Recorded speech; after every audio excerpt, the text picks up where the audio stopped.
are a winner. Stand tall, be proud. In the face of doubt, you shout it loud. Feel the strength, let it in. With every step, you're gonna win. You are a winner, feel no pain. You are a winner, feel no pain. Yeah, I woke up feeling like a champion. Every move I make, I got the stamina. Eyes on the prize, never lose sight. Grinding every day, pushing through the night. Got the fire in my soul, never back down. In the ring of life, I'm the one with the crown. Sweat and tears, yeah, I paid the cost. Every battle fought, I'm never lost. Hit the ball, feel the winner.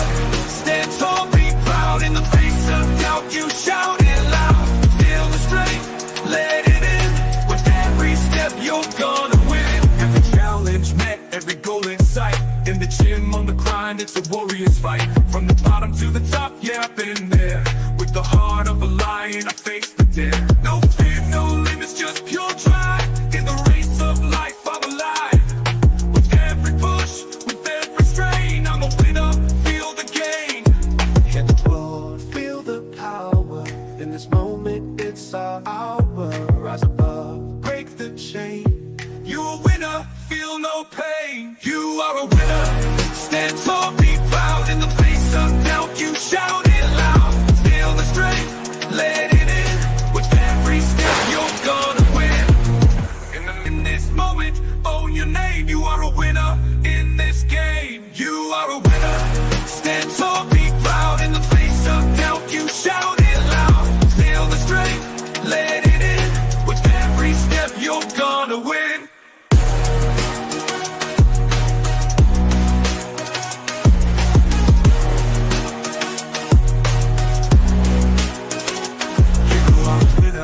Stand tall, in the gym, on the grind, it's a warrior's fight. From the bottom to the top, yeah, I've been there. With the heart of a lion, I face the dare. No fear, no limits, just pure drive. In the race of life, I'm alive. With every push, with every strain, I'm a winner, feel the game. In the mirror, what do you see? Out in the face of doubt, you shout it loud. Feel the strength, let it in. With every step, you're gonna win. Hello, everybody. Welcome back again. Welcome back again to another edition of a match review. Right live on this platform. Chelsea have lost again. Chelsea have lost again. And I'm very angry. It looks like my prediction that I put up was really spot on. It was really spot on. I predicted 2-1 Aston Villa. 2-1 Aston. Did I see it coming? Absolutely yes. Absolutely yeah. I saw it coming. I saw this defeat coming on my way. No doubt about it. I saw this defeat coming on my way. Enzo Maresca have said a lot of things which he described that he need experienced players to manage games. And these are the games that we talk about, management. A manager can do whatever he wants to do. But if you don't have that kind of a mentality of players on the pitch to be able to manage the game, this is what you're going to end up having at the end of 90 minutes. I was never and ever convinced. I was a bit convinced in the first 15 minutes. After that, I was never convinced that these guys can pull it through. Never was I convinced. The game was wildly too open. The midfield was never present. Palmer has another off day. To be honest with you, I know Palmer, everything's relying on Palmer. He's a Cole Palmer FC, that kind of a thing. Palmer was really switched off. Cole Palmer was really not existing. Palmer missing those chances should tell you there's something really huge going on behind the scene that no one knows, or they're not saying it. Very, very, very bad performance. Look at what the players did. See this guy? Number one bullshit guy. He do the wee woo because he has to go in front of the traffic. Look what I do. 22 and he do wee woo. Philippe Jorgensen, to be honest with you, we have to get Sanchez back in the ball because this is not okay. Look at the amount of goals that these guys have conceded. We all cry to see Philip Jurgensen back in the goalpost. But what just happened? Unacceptable performance from Enzo Maresca, and everyone need to take responsibility of these performance. Everyone need to take responsibility of this performance. The sporting directors, the owners themselves, and this is going to spark the protest that will take on Thursday. This will spark it. Manager has been crying for good defenders, good strikers, and good experienced players to be in the team, and we still can't find it. Where they are. Stupid goalkeeping. See this guy? Number one bullshit guy. He do the wee woo because he have to go in front of the traffic. Look what I do. 22 and he do wee woo. Sending the link right there because it's all about the calling show. Everyone come on and have your say. The link is right there. Jump on, come on and have your say when you are free, because this is unacceptable at Chelsea Football Club. Many of them, Chelsea have gone 4 games. Chelsea have held in the 4 games that Chelsea have gone ahead in halftime, leading the game, end up losing it. Where is that mentality? Is it supposed to be Enzo Maresca alone? What about the players? What about these players that is being put out there in the media that Chelsea spent 1.5 billion net on player spent? We can argue the fact that not all of these players at the team now cost that amount of money by young players that also start Strasbourg and others. But what is going on? What is going on at football club? Biedad Igabali, big head, need to take responsibility of this mess. It's been 3 years now. No trophy to show. No finals to show. Every final we've been in, we've lost it. We can't even make finals. This is not how Roman Abramovich built up this football club. This is not it. This is not the football club that I fall in love in 1998. Even as they were not winning, as they started winning in the year 2000, 2001, 2002, they were still better team, Chelsea Football Club. They were bringing in experience. Jean-Franco Zola was there. Marcel Desailly, Emmanuel Petit, formerly of Arsenal, French national team, winning France 98 World Cup. These are the teams that we grew up watching. And these are the players that we saw before a lot of Chelsea fans fall in love with Chelsea Football Club. What is this with these kids? It was a good idea. We have an academy that brings up or that nurture young kids each and every year. No doubt under Roman Abramovich, the likes of Tomori came out from it. Ruben Loftus-Cheek, JD Silva. Lots of top Reece James, one of them. Mason Mount, one of them. This football club has generated or nurtured lots of young academy players. What's the sense of spending so much money on these young players if they cannot help this team get back to where they used to be? I understand the situation of taking over one football club, but it cannot continue like this. I am bleeding. My heart is boiling. My blood is also turning to different color for supporting Chelsea Football Club.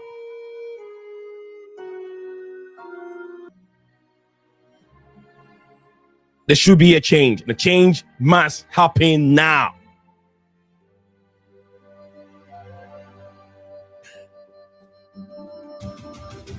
Good evening, Mr. Ryan. Welcome back to the show again, brother. Thank you, Nee. Thanks for having me. Obviously, in other circumstances, I want to be meeting and chatting with you.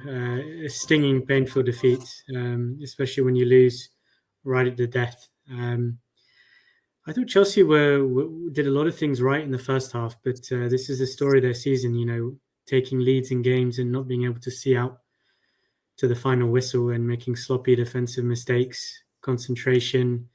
The midfield was too open, and you could sense as soon as Aston Villa equalised, they were really gunning to get the victory, and Chelsea succumbed at the end of the day, which is must be really disappointing as a fan to see this pattern just repeat week after week. It's a really tough one. I thought Chelsea would at least get a draw today, and that first half performance really filled me with a lot of confidence. But it's even the goals that Chelsea conceded, both of them are really their own fault, as opposed to Aston Villa's brilliant play. I mean, the goalkeeper at the end is just it's a shambles. It's a joke. It's really unacceptable, Mr. Ryan. Very, very unacceptable. Bad performance. 15 minutes, good performance. It was like end to end. We're not controlling the game. Chelsea, we're not controlling the game. It's like they take the ball to the right-hand side. When they lose it, then it's widely open. 1-2 touches, then you see the ball is already in the 18-yard Chelsea area. There was no controlling this game. Palmer, to be honest with you, we have to assess this player and find out what is going on in his mind.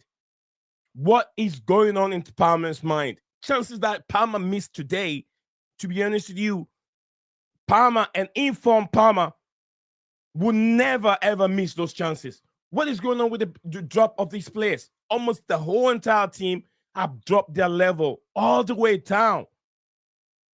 The level have dropped. The manager's level has dropped.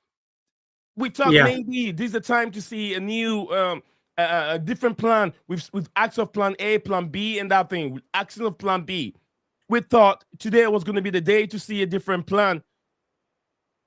And this is what we saw. Back three. I mean, they showed a lot of good things in the first half. Neto was sensational. Neto was unplayable in that first half. Maatsen couldn't defend him. He was beating him out wide. He was cutting inside. But especially the equalizer, Asensio's equalizer, Gusto just sleeping, just allowing Rashford to just come in around the back and put a simple ball across the face of the box for the equalizer, and then Chelsea never really recovered from then. And Aston Villa had a foothold in the game, and the key word you mentioned there was control. You can't just play well for 30 minutes or phases of a game. You have to, especially when you're away from home and you're 1-0 up. That's when you need to shore things up, become more compact and organized in defense. Realize that you're going to have phases where the opposition, the home team, will have more of the ball, and you have to defend well. And Chelsea, I'm afraid to say, they didn't do it. They didn't do a lot of the defensive basics well. Very symbolic performance from Philip Jorgensen. When I was watching this game, there was two things that JC mentioned. Which I saw. One was positive and also one was negative. One has to do with Philip Jorgensen. I remember someone said something in the chat regarding even they're happy they're not seeing Sanchez, but then they're happy that they see Jorgensen in goalposts. And then he also talked about the tapping where Neto on the right-hand side and whoever's on the left-hand side send the ball in for just tapping, which we saw Enzo Fernandez finish that beautiful chance in the first half. But besides that, nothing. I was never convinced in the way the game was going. It's like end to end. Back three, Reece James, what is going on? Oh, too many mistakes. And when they lose the ball, we're done. Let me know what JC have to say with it. JC, big up to you, JC. Hi, Nee. Hello, Ryan. Hi. Hello, DJ. Yeah. I mean, JC. Hi. No, I think like my biggest take from this is okay, I mean, we don't have a proper goalkeeper. Like both of them are same, more or less. So, and I don't know. I mean, it was a nonsense decision. It was a very bad decision to send out Felix on loan and keep Nkunku. I don't know. I mean, we don't see this, but Maresca, you see this every day on the pitch, on the training ground. And I don't get it. Like, okay, right now he has no other option. because of the injuries to Give and Jackson. But he's still starting. He still started him ahead of Sancho, and Nkunku is still not the striker or the false nine. So I'm thinking, what's going on inside the head of Maresca? I told you like before the game, because both Sancho and Kunku, they don't press, and we cannot press. And this game we didn't even try actually to press up front. We knew like we can't do that. We are one player short. But then this guy in Kunku, I do not know. Like we played with 10 people. What was he there? Just spectator doing something, jogging here, jogging there, like hardly contributing anything. We are one man down all the time with him. And same goes with Sancho, because our style of play is such. We needed runners, and we said like they were, Villa will have high line. We need runners, and when there is only one Palmer and one Neto, only two guys. In the first half of the season, we used to have four runners, but now we have two.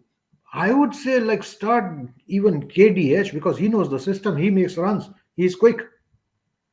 If I need runners because my system is not working because of a lack of runners, then bench both of them, Nkunku and Sancho.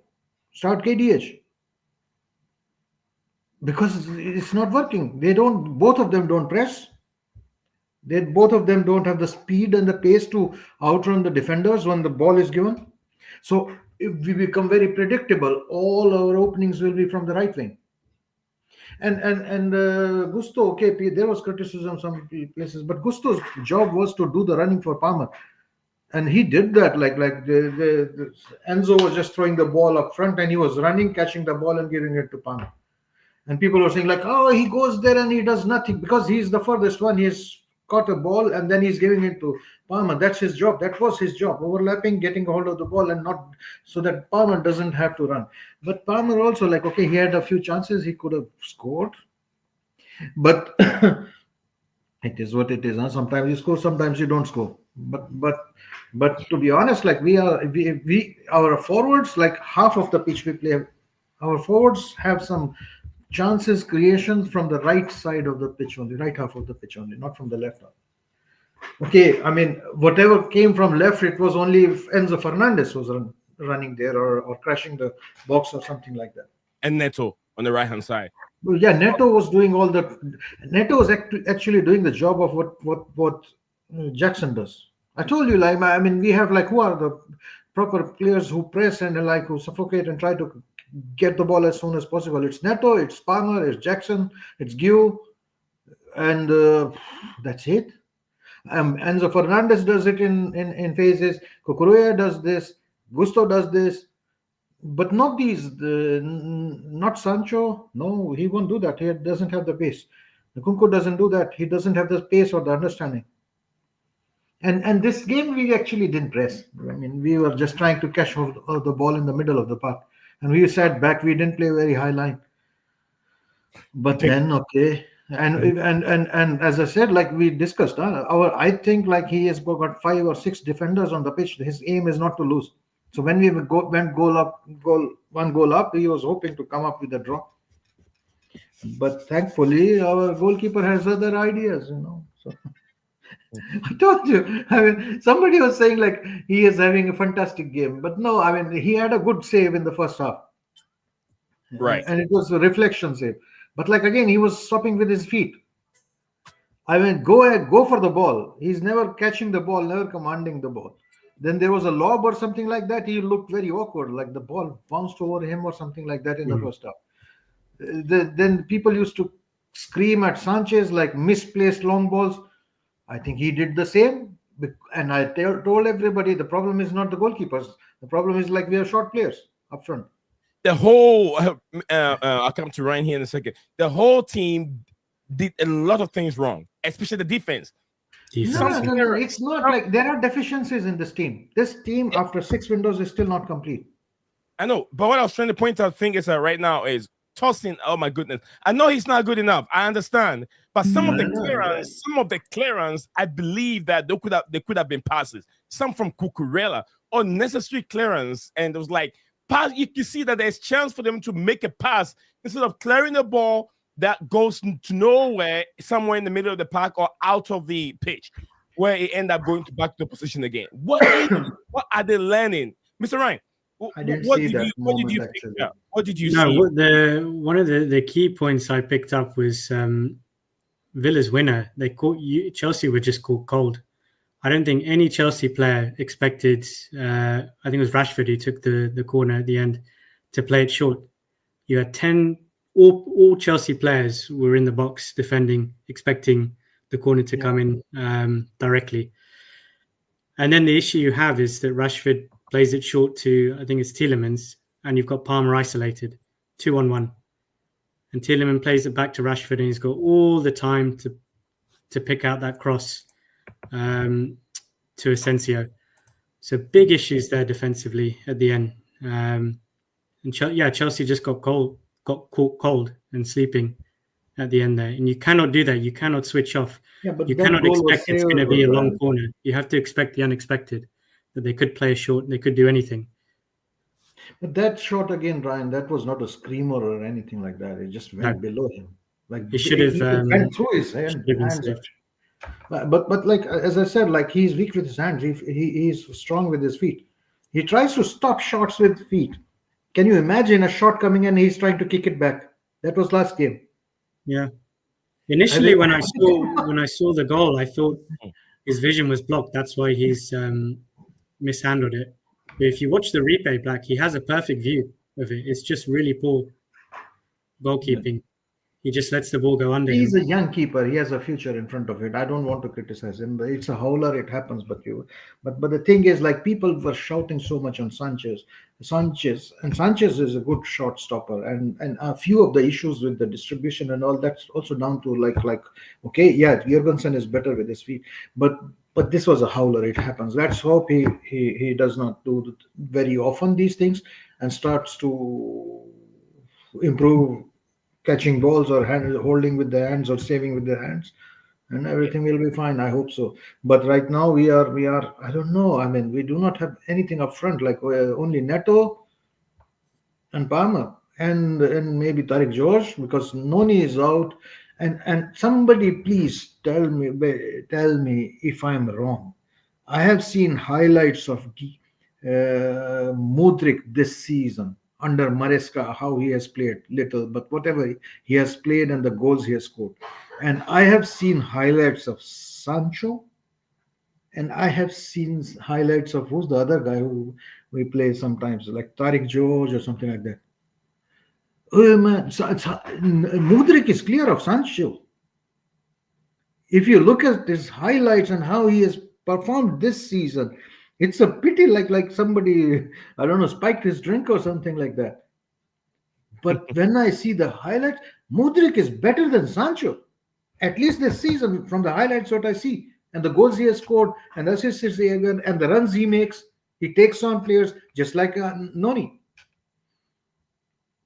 Too many things gone wrong. Guys, if you're watching us live, we're looking at it. Too many things have gone wrong at Chelsea at this moment. We're looking at some few of the Premier League highlights, goals that have taken place today. We'll look at Aston Villa just beat did I say Aston Villa beat Liverpool?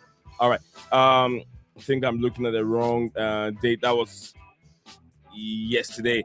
But yeah, we're looking at the just ended Chelsea and Aston Villa when all the action took place at Villa Park. Chelsea, Aston Villa's man, Marco Asensio, formerly of Real Madrid and PSG. Asensio is a player that has lots of bouts of experience in his pocket, winning numerous trophies with Champions League or Spanish giants Real Madrid. Now with Aston Villa on loan, maybe Aston Villa can make this move permanent in the summer due to how things go on and maybe financial fair play purposes. If they can get that done, that would be a good move for Aston Villa. But also more of the comments coming from our people here in the comment section below. Man, like Rich Moneymaker in there with some few comments. Excuse me. I'm gonna go through here and look at these comments as they come in. Rich Money Maker, big up to you. JC already here, so I'm not gonna just highlight some of JC's comments. Rich Money Maker, thank you very much. Says, guess what? The sporting director will sack the coach before they get sacked. Hopefully that doesn't happen. I want to see the coach finish the rest of the season. I think our coach said the wrong words in the start of the season, and our mentality has changed from December. We need an elite defenders, which absolutely have spot on that many times here. That Chelsea Football Club, none of these defenders that we have right now at this moment will be part of our starting 11 10 years ago, or even as 8 years ago. None of these defenders will even start in our team. Fofana, who averaged to be one of our best defenders, will not even get in our starting 11. Not anywhere close. He'll be a bench warmer if it was 10 years ago or even 8 years ago. And these are the ones that are starting for Chelsea, and we see them to be good defenders. They're not anywhere called even classified as good defenders. Nehemiah, big up to you. Says we are not getting top four. Considering some of the results we saw today, top four will be very difficult, but I'm not going to rule Chelsea out of not getting top four. They can still get better. Something can just happen. They can go on a good run of form, and that top four can happen right away. There's still lots of games there to play. More from Nehemiah. So Palmer, my words is the trash. I don't know how Palmer missed those open chances. 2 to 3 good chances. Palmer, a good form Palmer would never miss those chances. I don't know how he missed it. How can Palmer miss an open goal from Nehemiah? Big Richmond Maker said the breaking news: Ben Robert wants Robert Sanchez back in the for Southampton. Where is that breaking news coming from? Is it anywhere? Is it from the Chelsea Football Club? Who is Ben Roberts? I know Ben Roberts, but I don't know if he said that. It should be the manager who should decide that. But I don't see Sanchez coming back next game. Looks like it might happen, but probably they will give him, Jorgensen another chance again. But he's conceding too many goals. Sanchez is saying, is the defense and the goalkeeper. The defense part of the goalkeeper. Goalkeeper is part of the defense. So with that, he's part of it. He's part of the problem. Rich Money Maker said, I have lost faith in this team. We'll lose to Southampton and Leicester City. I can't defend our team anymore. My sources have lost faith. Rich Money Maker, have patience, and just listen to these and then cheer yourself up. You see this guy? Cheer yourself up. Bullshit guy. He do the wee woo. Yeah, is there any updates on Chalobah, his injury? What I do? 22 and he do wee woo. Not yet. I haven't seen any update yet. Let me check and see if I can find anything for you guys. But before that, we're still looking into. Somebody said also Enzo Fernandez got an injury towards the end. We are good. If Enzo Fernandez is also injured, we are finished. Okay. I was saying, looking at some of today's games. Yeah, looking at some of today's game, I said Everton to Manchester United, to another big problem over there to talk about later if you have time. AFC, Bournemouth 0, Wolverhampton Wanderers 1, Arsenal 0, West Ham United 1, Fulham 0, Crystal Palace 2, Ipswich 1, Tottenham Hotspur 4. Yes, they were breaking metals over there. Spazzy.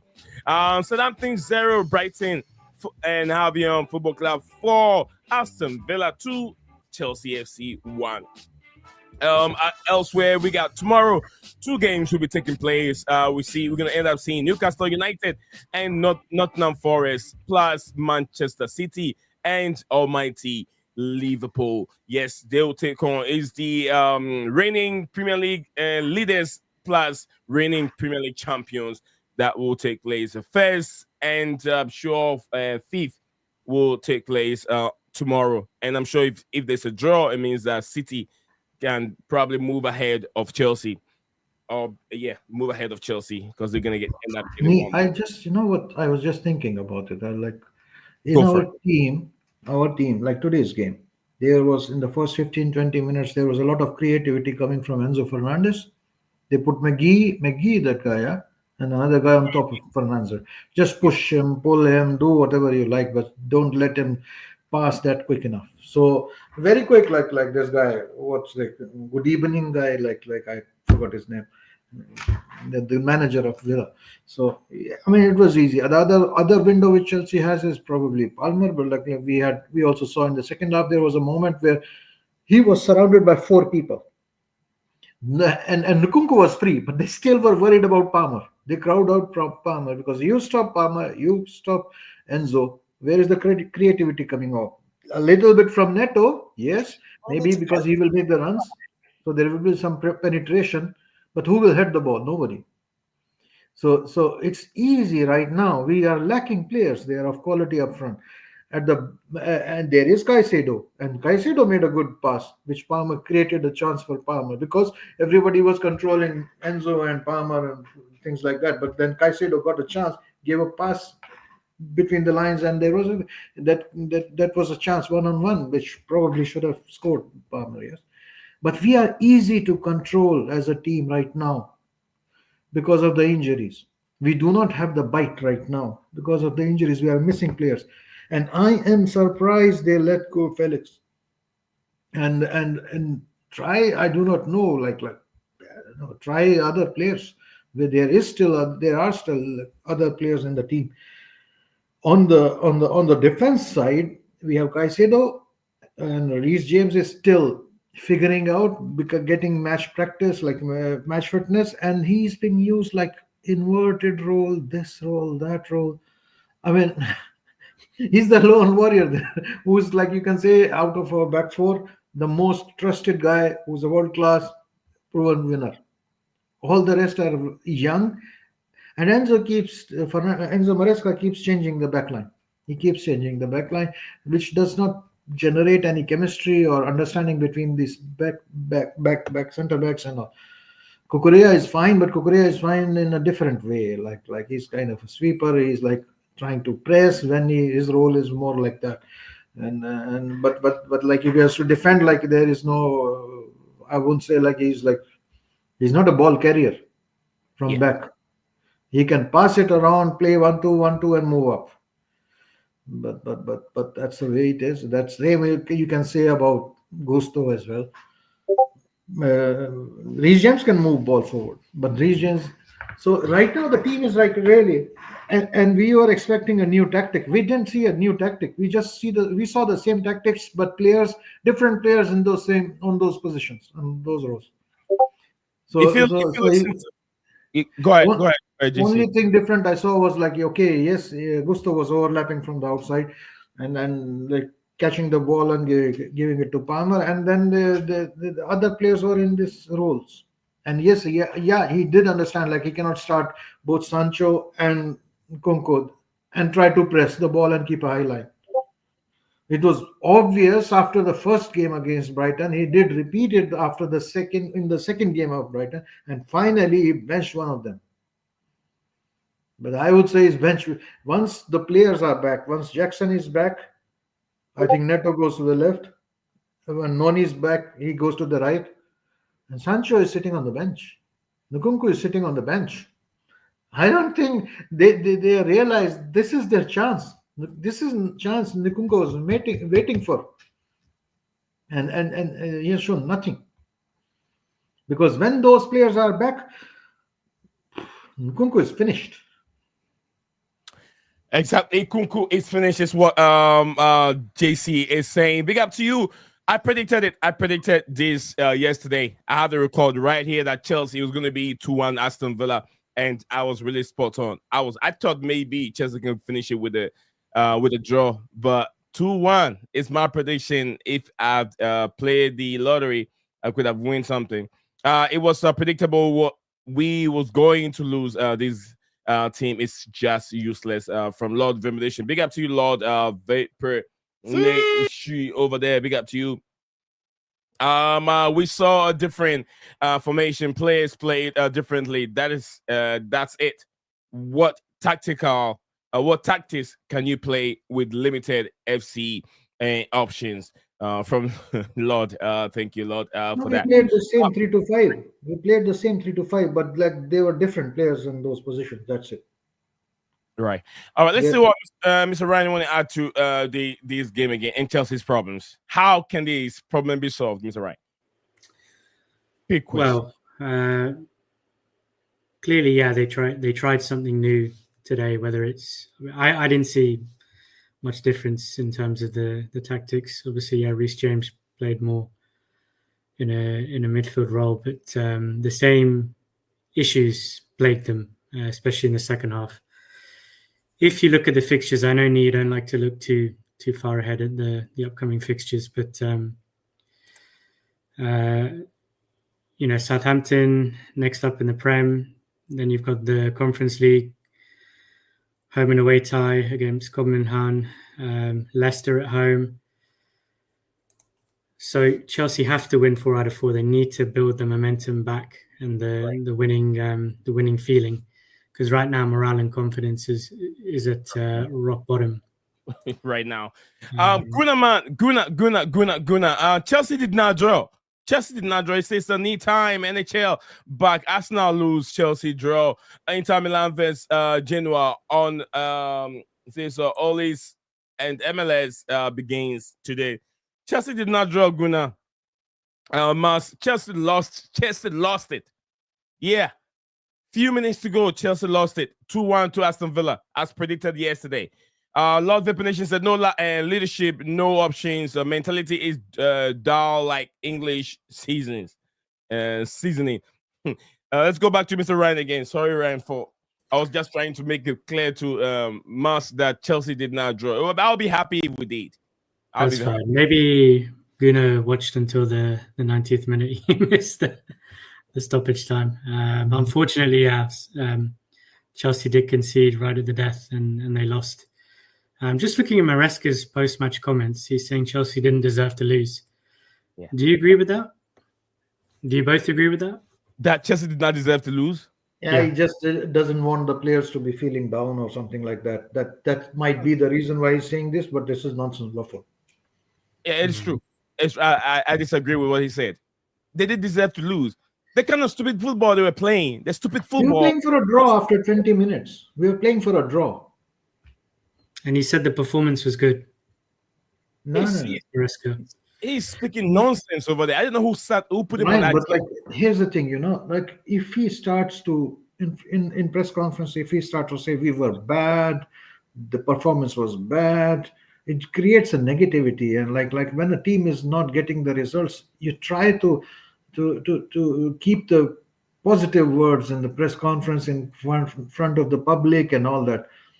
I understand, even when he will be not behind the camera, but at the club also, I don't think he will be cursing these players, because he knows what he has, and he has a lot of players injured right now. So the other players who are performing, if he starts to criticize them, they will lose confidence or something like that. So he will say like this. I mean, we just have to understand, okay, this is all for the how to say, for the show, what he's saying. Sure. He knows. Yeah, I can understand that. If he goes out, doesn't mince his words, and is very critical, then that seeps through to the players, and it's a vicious cycle. But what happens now at Chelsea's next game at the Bridge? Are we going to see more protests? Is this the protests are primarily for different reasons, and basically they are more directed towards the directors and the way they have been doing the transfer business and the model they have this transfer policy. Because if you look at six like everybody's saying is this has been 6 windows and and close to 1.5 billion spent, not net but spent. And you still see, when you look at the team, okay, you say you were buying many players and you want them to develop into superstars. Right now we have Palmer, who's looking as a success. We have Neto okayish, Noni okayish, and then we have Caicedo good, we have Enzo good, but they were not cheap buys, they were 100 million buys. So the only positive side then other than that is maybe Reece James. He's an academy player. So if you look at what business they have done in 6 windows, they paid like more. Alavia was a good buy. He has been injured, but he's a good buy. But they still, for him also, they paid like 60 million or something like that. So Right. all the players who are decent or are okayish, they have paid more money for them. All the young players they have been like 30 million and like that, and there is a lot of wastage in that. And they were saying like it's a 4 transfer window project or something like that. It's already 6 transfer windows, and you can see like we have 2 forwards injured, and we suddenly are toothless. Like you can see the deficiencies in the team clearly. Now they are saying is like with experience these players will develop. We are not so sure. From what we are seeing, the players who have the potential to develop, they are developing. Like Lavia is showing good signs. Uh, Enzo Fernandez is like, especially after being separated from his wife, like it's a sarcasm. Like, he's been playing very well, and so then Caicedo has been performing well. Palmer has been doing well, and that's about it. That's about it. All So right. 1.5 billion, 6 windows, and it's already like third year, and that is the reason why these demonstrations are happening. Like show something or change the model. Sure. Yeah. Unfortunately, every loss, compounds the anger and the frustration of everyone who's protesting. But yeah, I think you're right. It's for different reasons. They're not going to protest just because Chelsea lost today. You have to look at have a wider perspective of Yeah. the ownership and the youth model. I'm not sure that having a team just full of young players is medium to long term a successful Yeah. model. Okay. I always think there has to be some kind of blend, Balance, young yeah. and experience to help the young players develop. But That's right. I know different people have different perspectives on that. Yeah. I agree with you 100%. Right. We have Riley Tyler in the studio also. Before we get to him, done. hold on a second. Hold on a second, Ra. Hold on a second. Hold on a second. All right. We have some few more from Gunaman. So Asensio Brace. Man always link with Arsenal over the windows, and Emery gets and he's showing the what he knows in the Premier League. Thank you very much. Thanks. I thought I got prediction wrong. No, you were right. You got it right. Rashford assist, absolutely. Rich Moneymaker said lots of pundits having a goal of lack of inexperienced players, and the sporting directors are not interested in that one. And more from him here. So Sauce doesn't think we will get in the top 10, and we are finished. And the sporting directors have had enough of this. Okay, now let's go to Rally. Rally, what's up with you? What's up? What is going on with your Chelsea? What is going on? Oh, this is terrible. Enzo Fernandez played Rashford on side for that equaliser for Aston Villa, whilst he was supposed to go back and have Rashford being in an offside trap. What the bloody hell's wrong with Enzo Fernandez? And those 2 goals, they would have been preventable if it wasn't for the back line. What the hell's going on with this team? There's no common sense into this football club, into the men's side at least. Look, I'm sorry, but that is out of European race this season. I'm sorry, but if going forward on, we're not getting Europe unless we improve on the results. Unless we improve on those results, we're not getting Champions League. We're not getting Europa League. We're not getting Europa Conference League. We're not winning now. It's done. I'm sorry, but Maresca needs to go. He needs to go. Full stop. I am done with him. Laziness after laziness after laziness. Not even providing the details on why this team is performing badly. I am done with Enzo Maresca. He needs to go. He needs to bench Fernandez because it is his fault for giving Aston Villa the equaliser. I'm sorry, but if Enzo continues to be in this path, which of the Enzo, the manager or the player? The manager of Enzo needs to go.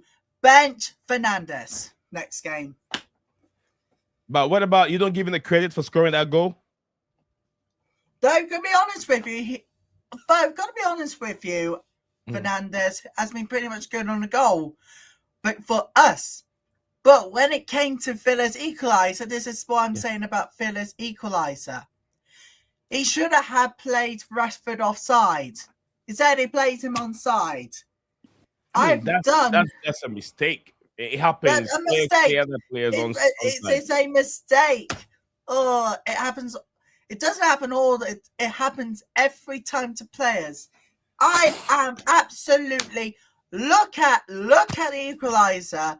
Look at it. Judge it yourself from the Premier League Match Centre X page. Look at it. Judge it yourself. I still think there is no doubt that I'm done with Enzo Fernandes starting every game.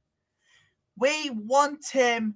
I want Fernandes to be benched next game because then we have a good chance of winning games without the weaker of the players.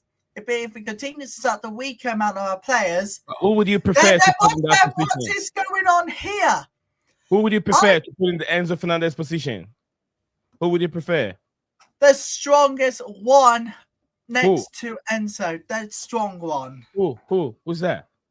The strong one. I'm only saying the strong one. Which is the strong one? If you look at the team, right? If you look at Chelsea's team, who would you prefer to play in Enzo Fernandes' position in today's game? Considering what we have on the bench, who would you prefer? Keep Cole Palmer. He's been brilliant today. Once we found out more about Mudryk and he's back playing, he's going back to pitch soon as possible. Trust me. Mudryk needs to replace Fernandes now. And Enzo Maresca needs to wake up or get out of this damn football club. I want him gone. With the lack of form, we're winning out this season with our men's team. It's done. Okay. The race for Europe, title, done. Okay. Thank you very much, Riley, for your comment out there. Thank you very much. We have Steven. We have Maya in here. We have Wira in here. Guys, I've sent a private message in there. I'm not sure if you guys have read it. Ryan, can you control this for me whilst I take my meds? I got some strong migraine right now. Let me take my meds here right now. I'll be right back. Mr. Ryan, are you ready there? I'm here. Yeah, I can. Can you just control a few things for me? So I'll be just right back. Let me take some few minutes and I'll be back. All right. All right, you guys. We have Maya and Wira all joining us here on the stream. I'll let them have a say. Mr. Ryan, can you control the timing so it won't be that cloudy? Who's joined? Is it Maya and who's the other person? Wira. Yeah. So guys, welcome back to the stream. Wira. It's been a long time, man. It's been a long time. Yeah, long time. Yep. Okay. Let's hear from you guys. Let's start from Maya. Then we'll go to Wira. Mr. Ryan, I'll be right back. Yeah, Maya, please share your thoughts on the game today and the tough result. Yeah, big up guys. Big up. I hope you guys are well. Frustrated as well. I don't know, like this team, bro. I don't know. It just keep on giving us this type of games. And this been happening since December. So a lot of people blame Maresca, a lot of people are not blaming Maresca. At the end of the day, I'm blaming the players. You know, some people will never call out Cole Palmer. They're gonna say Cole Palmer had a good game. Homie missed like 3 chances in the game. Homie even missed a sitter. He legit missed a sitter. And this is the funny thing about it, like, people will go cry out on Jackson, Neto, Sanchez, but when it comes to our best player in our team, why can't he take accountability? He should take accountability for having a scrappy game. Last week, he had another scrappy game against Bournemouth, against Brighton. And again, in the FA Cup again. So why are we doing this, bro? And again, when I come back to this, the team itself, I felt this team was actually good enough. It was so balanced. Everything was fluid. We didn't invert too much. Riz was the guy who was inverting a lot. Gusto was just hanging on the flanks as a right back. Gusto, he was good at positioning, but Gusto, bro, your first touch needs to work on that. Nkunku, God, this guy, guys, we have to have a serious conversation about Christopher Nkunku. Christopher Nkunku's body language, this guy doesn't want to play for this club anymore. Facts. Serious. Facts. Serious. It's better we sell this guy right now. Sell him. Because we don't want a player that we drop in the pitch. He doesn't want to commit himself to the pitch. The guy is not even direct. He gives the ball, he takes it back. We give him the ball, he takes it back. So, like, where do we put this guy? We put him at cam, he's not doing anything. We put him at left wing, ain't doing anything. Right wing is not doing fuck all, bro. So, like, the whole team, bro, the whole team is they're out of form. They're out of form. And it's frustrating because this is a team that has to make top four. This is a team that makes top four, bro. This team is top four. It is top four.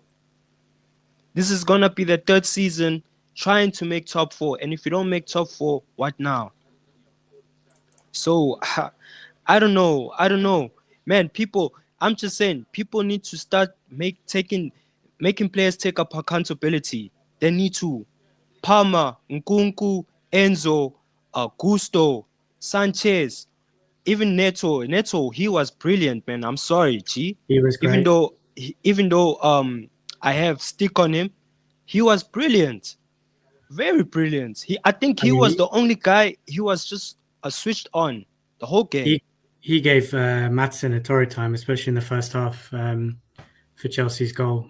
He was unplayable. What do you think of Gusto's defending for Villa's equaliser? Just out of interest, because he clearly lost tracking Rashford run behind him. Do you put him solely as fault, or do you think the whole defence didn't keep their line? I also blame that on Gusto because Gusto couldn't even track back for Rashford. Because you're right, Ryan, because the time when the game changed, Rashford came in, that's when the game changed. Yeah. Why is it like Rashford has to ball against Chelsea, guys? Why? Every time this guy, you have stinkers in other teams, but when it comes to us, this guy all of a sudden just balls because he knows how this team plays. He knows how trashy we play. It's unacceptable. This is shocking, bro, guys. This is unacceptable. It's unacceptable. We can't have this every single time. Why this? The reason why I'm ranting because they bottled this. They bottled it. At least draw the game. You bottle the game in the last minute. Why did you do that? I'm sick and tired of this, bro. So I don't know. I'm gonna say sporting directors out, whatever out, owners out. Clearly, nothing is going to change. Nothing, bro. Maresca, he can bring a new system. Nothing. As long as these players come up, if these players come up and be serious for the first time in their lives, they will take everything serious. Legit. And I was saying this for the FA Cup. Like, they never took that thing serious. If they took it serious, they will still be in the competition. Semi cut up a cup. But these players don't have mentality to do that. They don't. If we're thinking this team is going to win trophies, why can't you draw against Aston Villa at the last minute of the game? Simple. It's frustrating, man. It's embarrassing. This is embarrassing. Shocking result. I don't know if they're going to win against Leicester or Southampton. I don't know. I don't know now. I don't know. But this is unacceptable. We need a change. This has to change. It has to. But like I said, my round off is like some players, guys, they need to take accountability. They need to stop giving Cole Palmer, stop spoon feeding Cole Palmer now. They need to take accountability. Cole Palmer's created 34 chances in the last 4 games, and they haven't resulted in a goal. I agree with you with that, Ryan. Okay, I agree that Cole Palmer is our player that created most chances. Yes, that I agree with you. But this guy, man, I'm so fed up. Like, it's frustrating now to see that Cole Palmer can't even reach it. Like you could have passed the ball to someone, bro. You Yeah, could have but like, passed. Okay. More and thank you guys very much for the energy. Spike the energy up. Big up to Steven. Steven out there. Big up to you, Steven. And also, I think Chelsea for life. I think of Steven. I know him. Chelsea for life is the first person to see him over here. I've seen Courtney. I've seen more from Rich Money Maker. Then DJ Sav also languishing down there, looking at how things are going, how the Chelsea community are really upset with these bad results coming from Enzo Fernandez. So if you're joining us first time on this platform, very happy to have you on. And don't forget to like, subscribe, and be part of us. And I want to wish you a happy new year being a part of this community. Thank you very much. And then as we move on, there is a lot going on. We're going to talk about the players, like I said, have to take responsibility, which definitely it is true. DJ Sab, Steven, think Steven Michael says, trust the process. Clown Lake out of the football club. Rich Moneymaker said, Ryan, I'm supporting Liverpool tomorrow and I'm finished with Chelsea for this moment. Chelsea for life.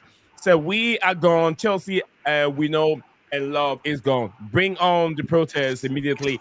Nkuku is a shambles and Palmer has lost his spark, which Ryan, I one thing I would say for Ryan is, Ryan, I have in my fantasy team Salah as the captain for like now 3 months. He's been saving me, so I really hope like my this weekend is saved by Salah once again. Salah and Van Dijk. so, Bro, I mean, you got to thank the Lord that he has stayed injury free. That's something that the heavens God has gifted us this season. We haven't had the injuries that Chelsea and Man City and Arsenal have suffered. So Chelsea's injury shouldn't be that bad. It's just a mismanagement. Sending players out when you know that the season is a long season to go and you're going to have these injuries. You have players that you cannot trust not to go down without injury. Players like Badishia, players like Wesley Fofana and Lavia. And yet, you know, Christopher Kuku is still not setting it. He's having bad form, right? And you're still saying Joao Felix out on loan to AC Milan. That don't make sense. Poor management. DJ, thank you very much, DJ. So another late bottle. I was confident going into this match today. We started very, very well. Unfortunately, we have no finisher, and we will continue to this way. Jorgensen, now the new Sanchez, aka Bottle Jobs. That is from DJ. Someone go on Talk Sports, put our message out to attack these sporting directors. Rich Moneymaker, I won't do that. I won't do that. You don't need to attack sporting directors. Somebody hire this player and hire these people in there to do a job for Chelsea. If you're not okay with the job they're doing, pick up a piece of paper, write to the Chelsea Football Club. They will read it. They will get it. Or be part of the main people leading these protests that will take place on Thursday. Be part of it. That's the best way I would say it. But to attack a fellow on another platform, they will not even, if you're not careful, they'll even block you as a viewer. They will block you. So attack, we don't condone that on any other social media platform. But send your message there very well.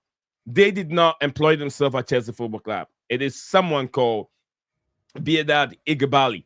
Yes, the man with the biggest ego at Chelsea Football Club. He employed his person, these two people over there. And if the job they're doing is not good enough, you are a stakeholder. Send your message. Chelsea supporters trust. Send a message to them and write a message to Chelsea, and they'll read it. And I'm sure they are reading it, but they've closed just the ears, one ear, and then they listen to the other ear, like what is going on, that kind of a thing. So you don't want to do that. You don't want to do that. DJ, what's DJ saying? JC, big up to everyone here. Kudos, great today in Hammers. Not much else, although AWB has reviewed his career at Hammers. Oh, is he the one from Manchester United, right? Wan-Bissaka, yeah. Wan-Bissaka, yeah. That's what I thought he was talking about. We need he said we need experienced leaders in this team. And sporting directors love kids. FUCKING,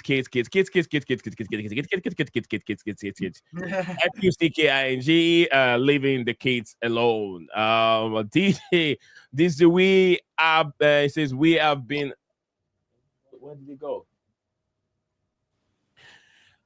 We've been crucified on X at a moment. I don't look.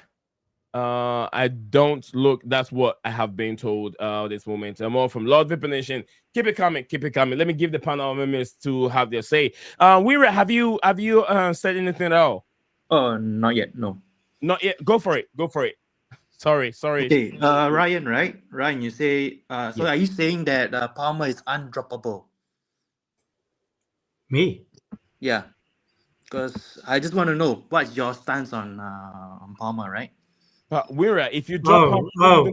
Yeah, just simple. If Palmer is undroppable, No, Ryan didn't Right? say that, but if you want, I no, say, like I will he say brought that. up. No, no, like No, I think I I say that. referenced, the one I at the referenced bottom. the statistics, that Someone he's talking created about the last comfortability. 34 chances he's created haven't been finished by I his know teammates. he's in bad form. How do you get a player back into form?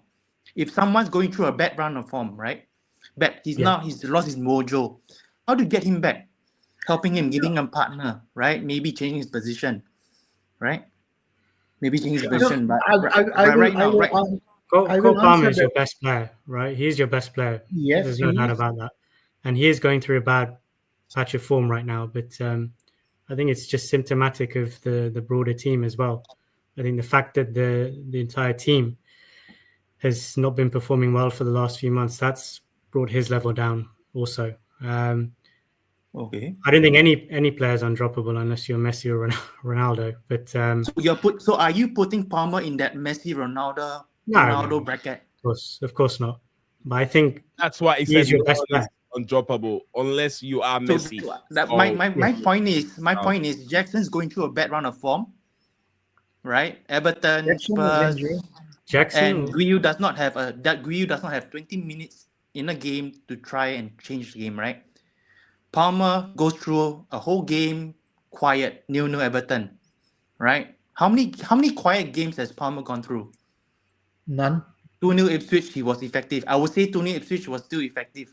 It's just that's where your point comes He in. was Point, effective. right? He was effective. I get your Hold point on. that he's Let me going answer. through Right. bad form. But one thing I'll quickly say, JC, is I've seen games this season where Salah's been very quiet. He hasn't scored, he hasn't assisted, but we still pick him because he's the best. He's our best player.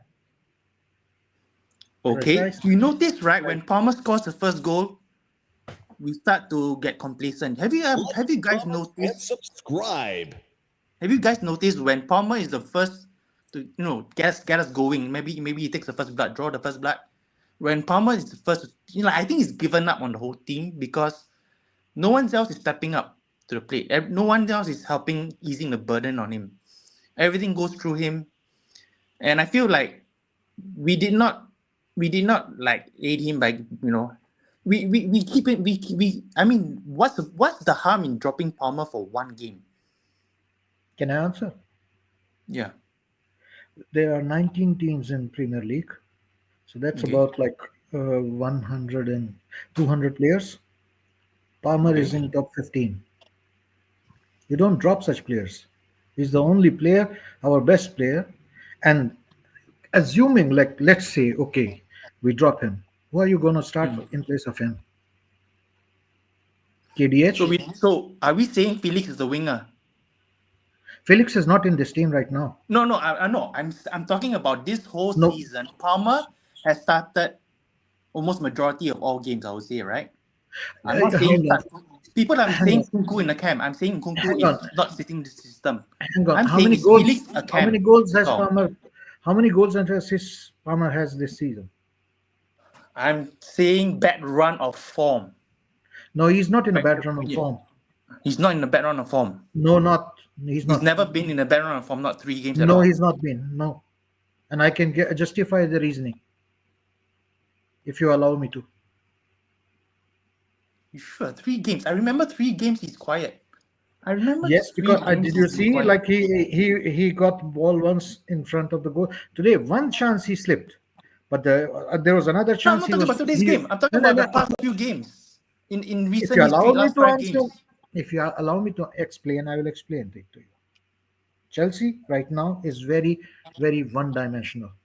We have zero threat from left wing.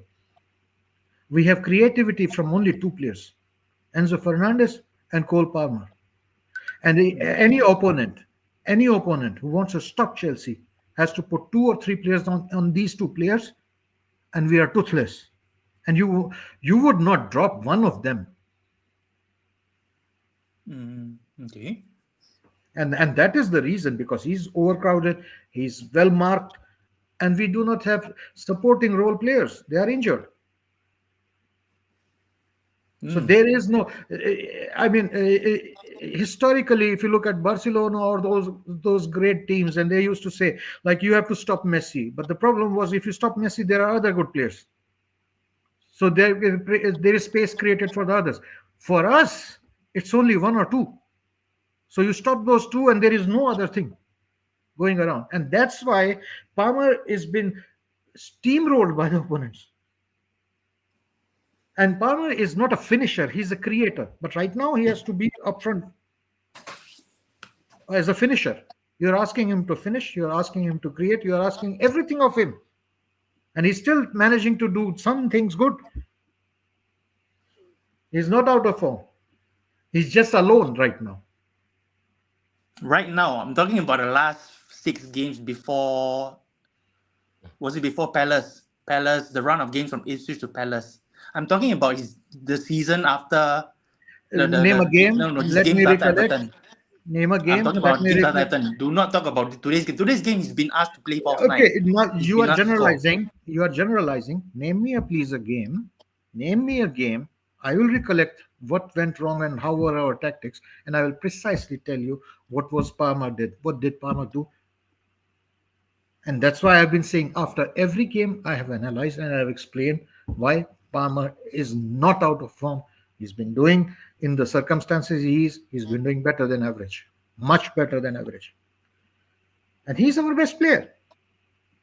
And if you're telling me like drop him to improve him, I mean it's not a given like it will be improving him.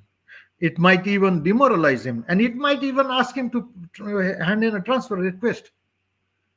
We have to sort our doo in other positions, not at Palmer right now, not going at Palmer right now.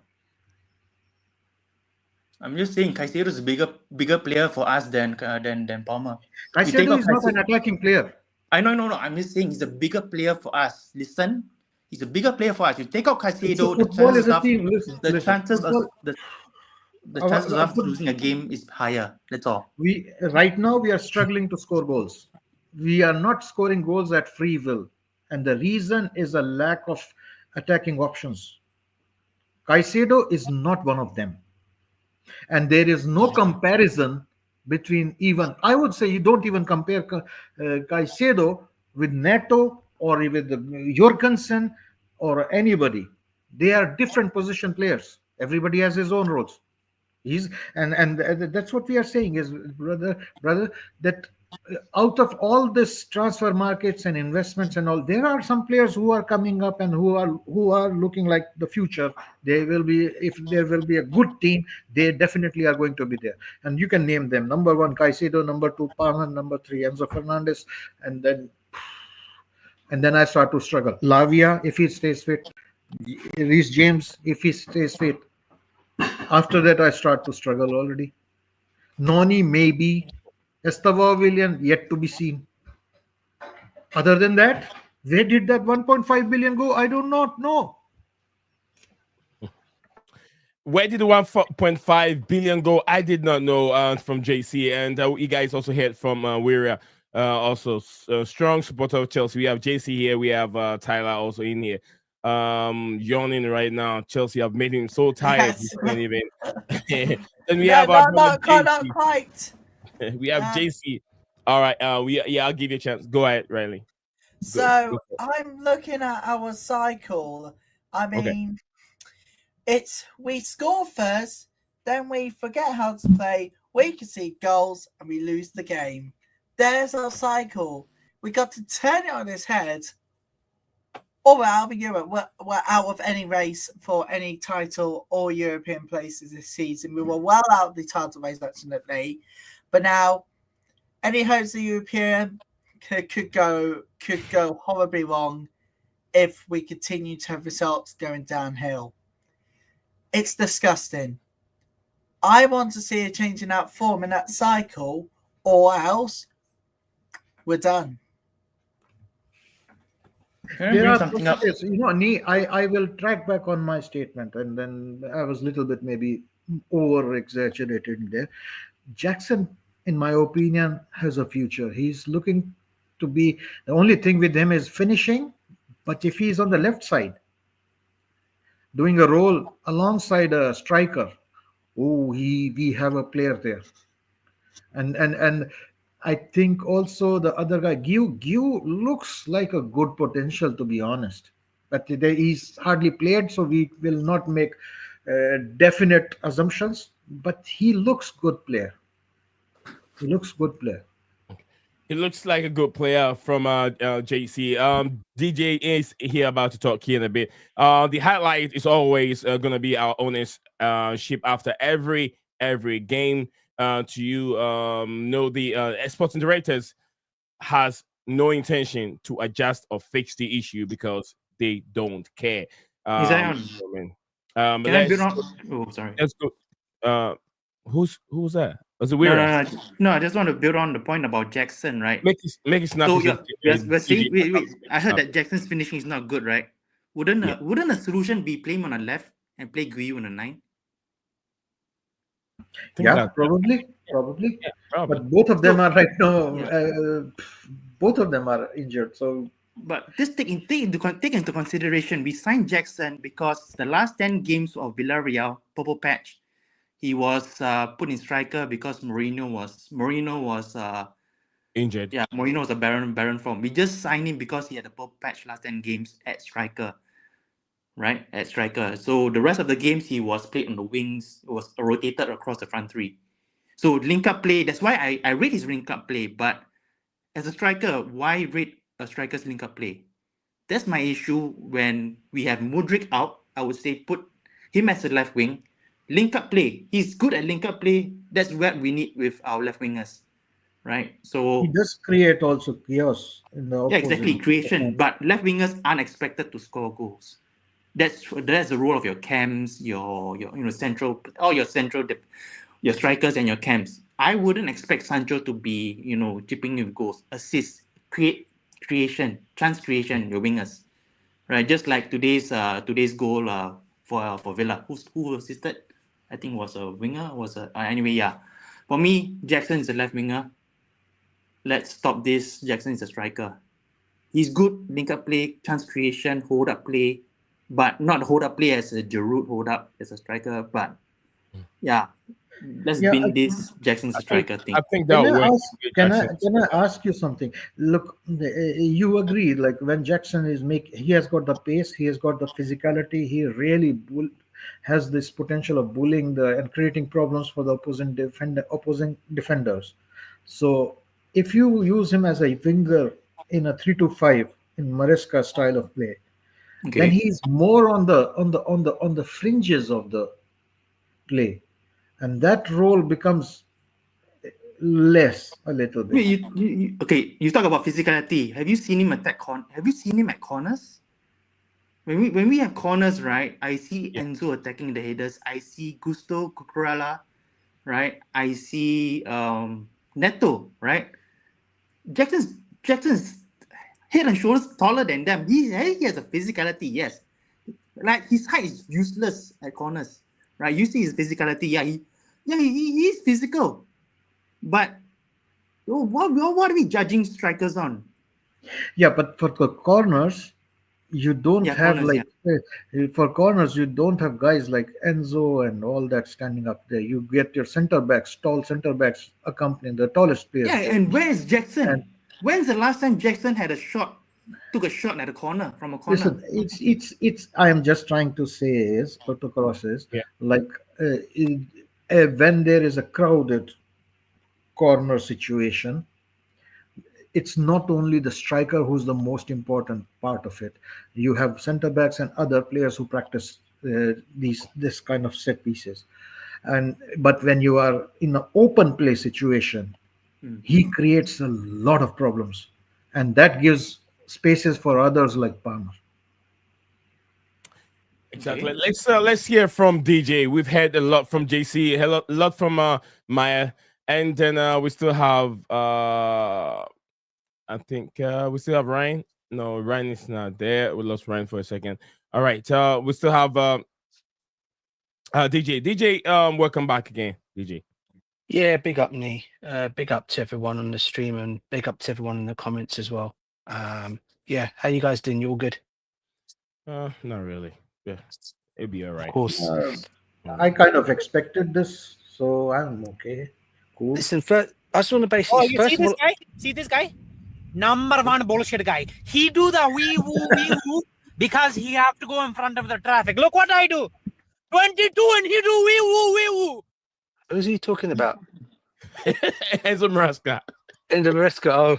Oh God. Big All up. right. Listen, I've never spoken to Wira before. Big up to you. You sound like a very passionate Chelsea fan, bro. Oh yeah, very very. I've known never him- spoken to you before. That was the soundboard, DJ. Oh, was it? Oh, Yeah. I thought I heard Wira No, before. he's talking about Weira. He's talking about Wira Weira. before. He sounds like a very passionate. I've never spoken to him before. That's why I've big up Yeah. to him. Okay. Now, listen, first of all, I'm going to come in and first of all, I'm going to come and defend Cole Palmer here because I've heard the criticisms coming this kid's way. And I said it before, and I'm going to say it again. When Chelsea fans start relying on one player to get him out of a jam and the kid is going to drop form, this is what's going to happen. Cole Palmer, for dropping form as he's been doing of late, I don't blame the kid. I mean, he's bailed us out so much times. He's carried this team so many times. And I think Chelsea fans forget that very quickly. And it's about time to, for him to see what we're seeing of Cole Palmer now. Listen, I'm not surprised. I even saw today. Everyone knows today that chance he had today. He buries that. A excellent Cole Palmer who's on it buries that ball today. All right, he's just off form at the moment, and I think, and I'm hearing a lot of fans coming for this kid, right? And it's getting to the stage I'm thinking, do you guys ever remember what this guy does for us when he was actually, got as the highest, was one of our highest goal scorers last season. He started off this season pretty well. His form for me is always going to drop. And as I keep saying, when you rely on one player, this is what happens to our fan base. They start switching and they start trying to put the blame here and there onto players. Now, look, I get the fact that he looks tired, and today, and again, you can blame what you guys can actually do in this, and you can actually blame the coaching staff for this, or not the coaching staff. You can blame the sporting directors for this because the player that could have come in today while Cole Palmer was giving Cole Palmer a bit of rest today, a bit of respite would have been João Felix. Yeah, but they loaned this kid out. They loaned this kid out to AC Milan because we didn't need him anymore in this Chelsea setup. Well, today was crying out for João Felix today. He would have probably done something today. Come on the pitch, maybe give him Cole Palmer, maybe first half and then second half you give João Felix an opportunity. He'd have probably done something today. But no João Felix, you stick with Cole Palmer and Cole Palmer's going to do this. And look, as I said, he looks tired and I won't drop him because he's our best player by far along with Caicedo on the pitch, right? You don't drop any of those two because if you do, it's going to be more in a jam. At least he does things. And look, for me, he's playing a lot. I mean, apart from James, Gusto, Caicedo, who else would I say I put in there?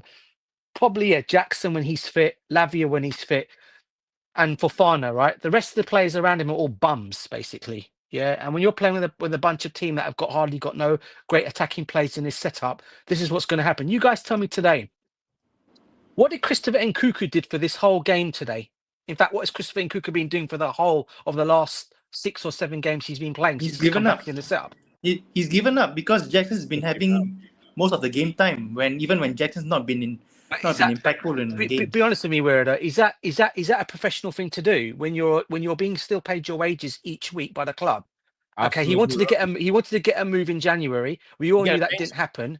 Bench him for the rest of the season. But he still played him. He still stayed at the club. Okay, so what you do is while you're still at the football club, waiting to get your move in the summer, you do your best, and you're wearing that blue shirt, you're wearing your heart on your sleeve, you're wearing that crest. You go out there and you perform week in, week out when you're getting the opportunities to. Yeah, otherwise the guy will be complaining, oh, I'm not getting opportunities to play. The man's been starting games. He's done nothing for me since he's come into this team. Yeah, he's not scoring goals. His hold up plays absolutely rubbish. He slows the game down. And I was one of these advocates for him, yeah, because I thought, you know what, this guy's going to come in, he's gonna smash it for us, right? Yeah. When we first signed him, I thought, what an excellent signing.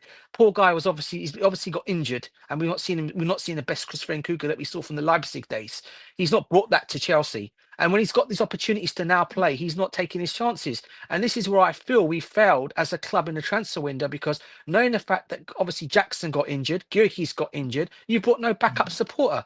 Now there is one. We can resolve this, guys. We can resolve this now, even. Yeah. And his name is Diego Costa. You just go and get him in for until the Leicester. At least get him, bring him back. He's free. He ain't going to cost you anything. You bring him back for the remaining of the months left of this window or whatever left of this season, and let him do something. A 36-year-old Diego Costa, I guarantee you one thing, will hold up play better than Nkunku. He'll even score goals ahead of Nkunku, right? But we're not going to do this because this is not Chelsea. Not with these directors and not with these owners. Yeah, they're not going to do such a thing, even though it's free for them to go and look at.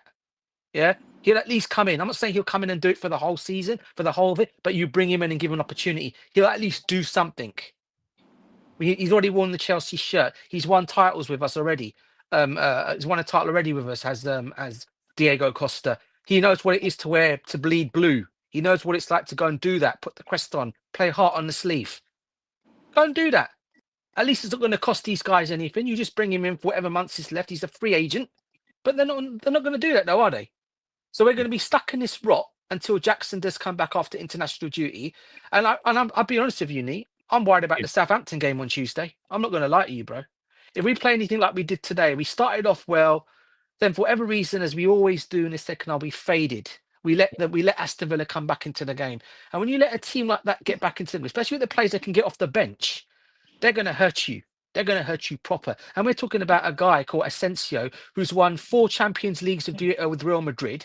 He's won trophies with PSG, and you're bringing this guy's in the. You've got this guy coming playing for Aston Villa, and he's the one that's finished us off today.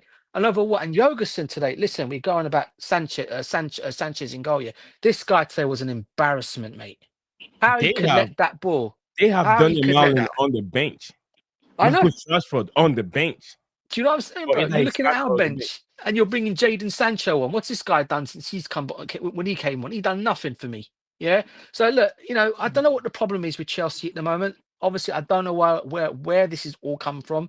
There's all this negativity that's spun around the club since Maresca's come out in his press conferences before Christmas saying we're not in a title race, we're not top 4. The players have more or less taken their foot off the gas.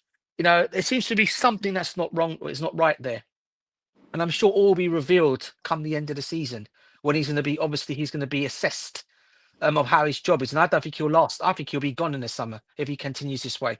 I really do. I really think Maresca is now on a situation now. And the thing of all is he also held an emergency meeting as well. I don't know if you guys heard a couple of days ago with everyone on board, trying to get everybody to make sure that we're going to finish in 4th place this season, right? That's not helped today at all today, did it either? It's not helped at all as well today, has it? So you've got to ask the questions, what's actually going on? And I know I've said it already, Nate. It starts from the top with those 2 idiots of ownership that we have, and then you've got the 2 stooges in the two sporting directors. And until these guys are out of this football club, the 2 stooges, right, we are going to carry on down this avenue of not signing the best players. And I tell you what, I say this right now, bring on the protest on Tuesday, man. Bring on the protest, because I tell you that this needs it now. And today, maybe today if we had won this game, maybe, just maybe, it might have taken a little bit off of what these guys wanted to protest against. But I tell you what, now this is giving them more now to protest against. And it's not just the team now, bro. It seems to be the whole thing now. From top to bottom, it's everything. And it needs to be looked into, bruv. Otherwise, we're going to continue down this. And if we don't win the Conference League, by the way, guys, I tell you this right now, that's going to be even more of an embarrassment if we don't win the conference. I expect us to win that competition. I mean, the competition, if you look at the team left, if you put all their resources together, it's not anywhere near to Chelsea resources. But we'll look at that. Stephen wants me to read a comment for him, and he wants me to read it loud. So let me get it. The comment there. Hold what we have here. All sports are fun. Adam, big up to you, all sports fun. Adam, he says, I still cannot believe we employee coaches like Maraska spending a billion and Villa have the master tactician United Emirates willing and dealing it's gonna be a tough season. I just want hope. I just want hope at the I just want hope at the club.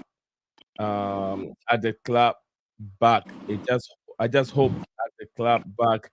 Something didn't come well, but I'm sure I got what he means. So thank you very much, all sports fun Adam. Thank you very much for joining us here on the show. I think we have also another one from Stephen G. Where is? Didn't I send it? Or maybe was it too much? Anyway, I think I'll take part of it off and then I'll send the rest later. DJ. Yeah, DJ. go ahead. Yeah. We're Yeah, you spoke about Nkunku at Leipzig. Do you know that Nkunku's never been played as a lone striker? Yes, I am aware. He used to come off So the left, didn't he? he either plays in the two, like next to Timo, I think, or Poulsen. So this Yeah. is my issue with Maresca, right? Maresca knows he's not a striker, or maybe Maresca doesn't know why he was signed, and that's down to our sporting directors signing players profiles that don't match together. So for me, right, Nkunku needed to be played in the two, right? No, listen, bro. The reason being, we had no. I think of all this, we got no Nkunku striker, has bro. played Cam before, bro. We've Nkunku got has no played striker, Cam. have we? Yeah, he played problem- Cam, but I'm saying he's not a striker, but we put him up top, right?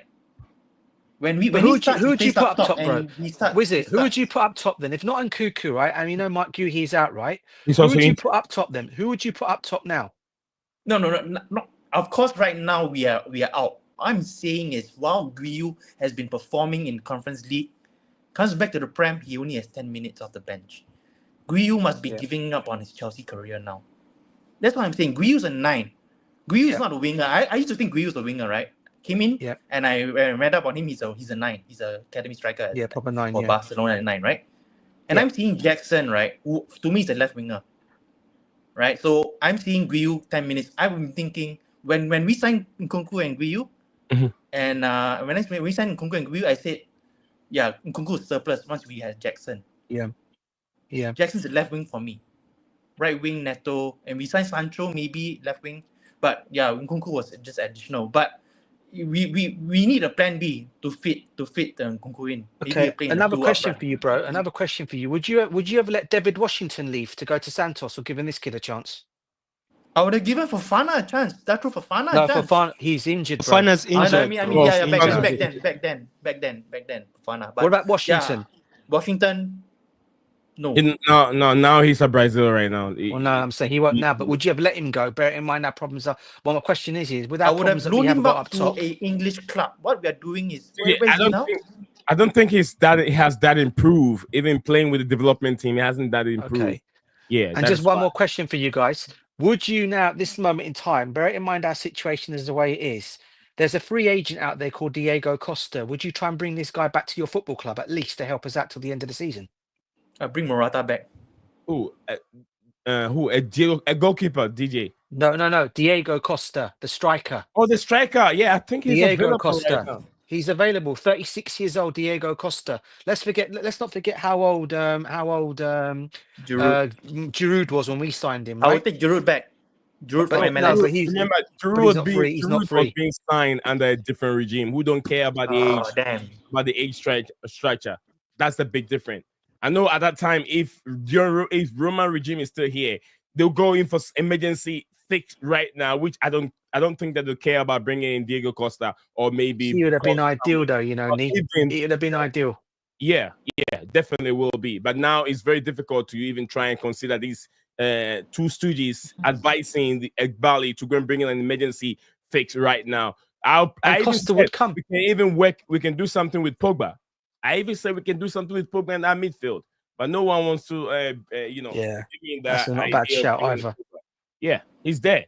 He's training, but he's on his own. He needs a little bit of match fitness, and he can help that midfield. That midfield was gone. There was no one controlling that midfield. Yeah, 100%. Yeah, I agree with you. There was no DJ, I mean, him, in that midfield. him and Diego Costa, just bring them back as free agents to the foot. They're free agents at the moment, man. End of the Free season. players, sorry. They're not playing. They're not playing. They're free. Bring them in. They're not going to, it's all you have to do is say, okay, I'll get you in until the end of the season. Pay them whatever little wage. They'll come in and they'll take that. At least they'll help us out. We need that help. And at the moment, this is what we're lacking at the moment. It's sad. I know we're talking about the likes of a Paul Pogba and a Diego Costa, as I've mentioned. It's sad that I mentioned these two guys, or you mentioned Pogba and I've mentioned Diego Costa.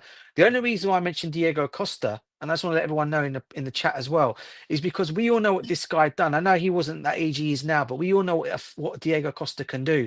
And I still think at the age of 36, this guy can still. You'd have to start him in every game, but give him a few games here and there. He can change things, and he'll thrive off balls from Cole Palmer. The man will finish from Cole Palmer. Passes coming in from Cole Palmer, the guy will thrive on them. And this is why I said this is what these owners and these two stooges are not looking at. Maybe there's an option. We need help. Maresca needs help. Help your manager out. If you're backing him till the end of the season, you're hoping to keep him there till beyond the end of the season, then help him out. Help him out. But it ain't gonna happen, bro. DJ, do you know what's like the problem with that? It's because these gents, they're putting players on death row. They just want to sign players on death row. So Contracts. like they wouldn't want to Prison sign sentence, bro. You see, they wouldn't want to sign Costa on like a year. They want to sign a player on 7 or 8 years. And that's our problem with our model. You're not going to sign those players for a year. You just give them just like Villa have done. Rashford on loan to the end of the season. And Asensio on loan to the rest of the season. Daniel Malin, they have signed Daniel Malin from Borussia Dortmund. That's what you're going to do. You show ambition that... And Costa won't cost anything, Costa won't cost anything. He's free. Do you know what I'm saying? He's not doing anything. He can bully these defenders. But let me take some few of these comments. Go for it, bro. Sorry. Let me take some few comments over here. Big up to you, all sports fan Adam. And then also one coming from JC. JC's asking, please, a question for DJ. Would he be all right to see Sanchez start again this season? That's a question coming from DJ on JC. I know DJ going to react to that. Any of you can react to that. Maya can react to that a bit later as things going on. This is coming from Stephen G. He asked me to read this out loud for everyone here.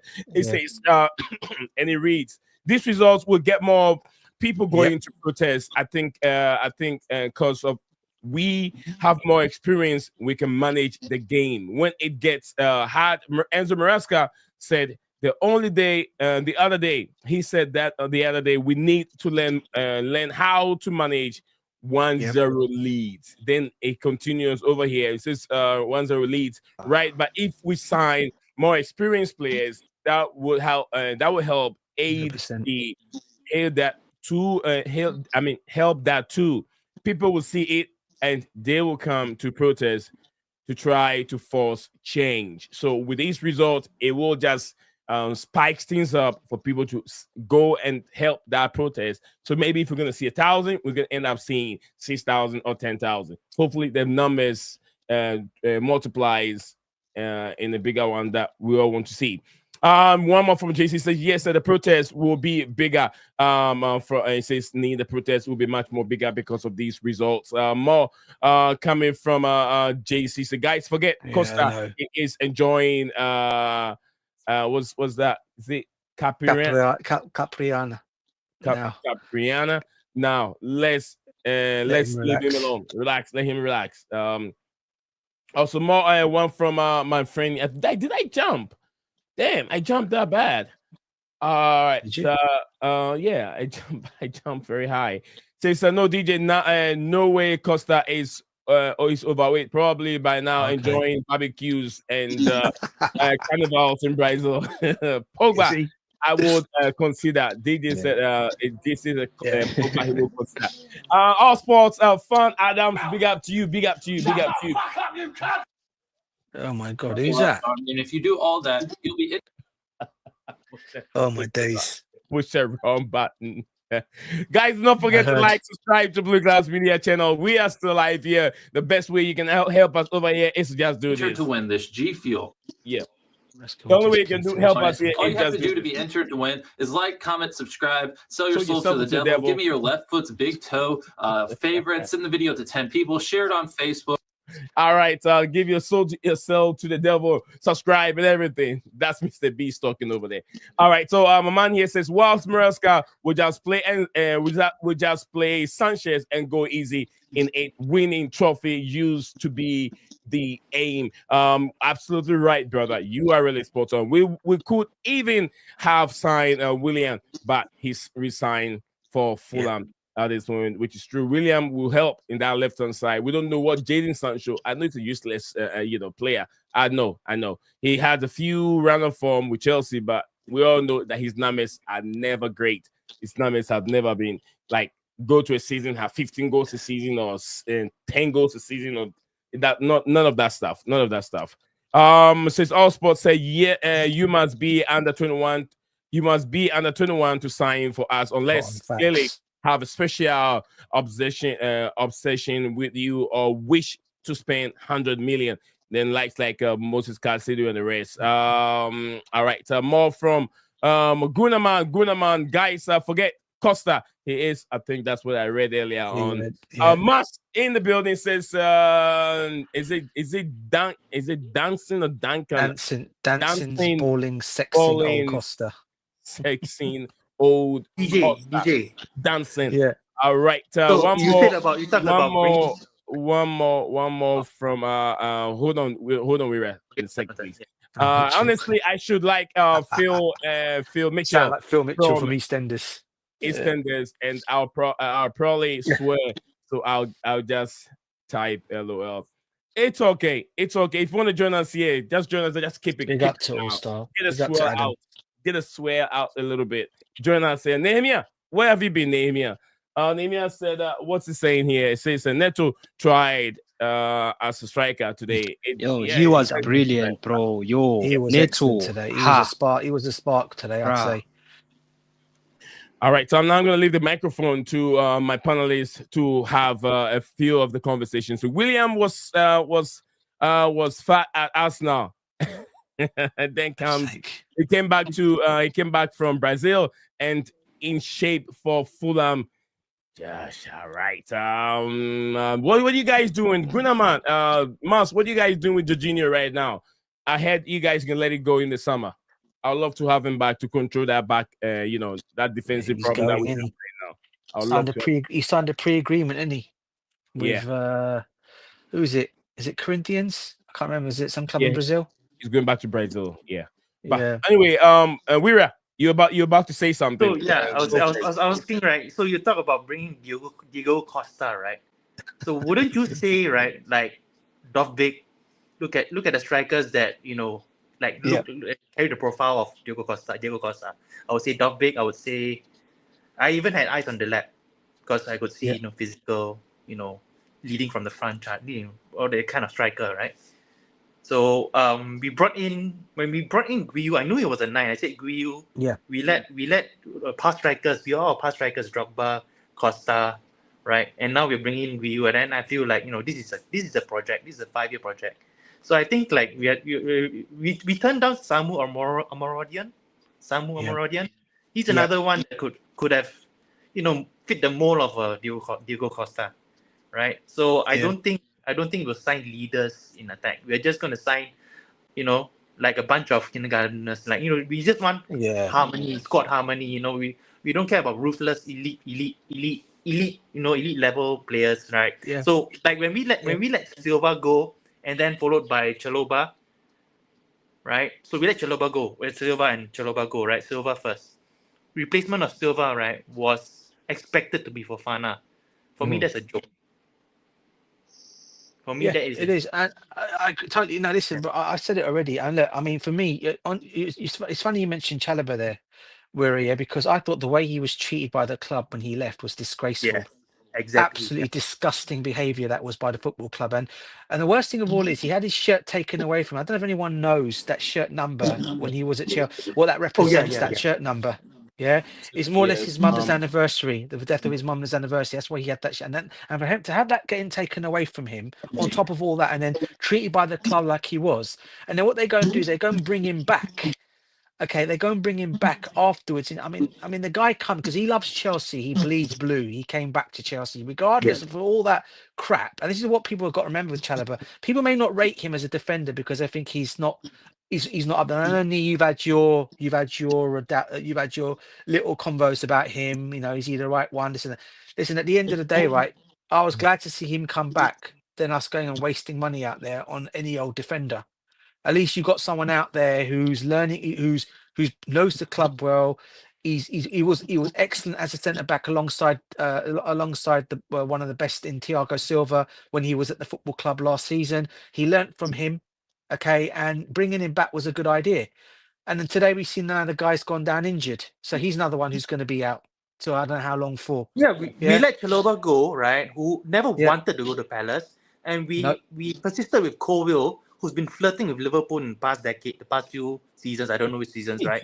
For me, Colwill's heart is like, I don't think he's proper Chelsea, as you guys say.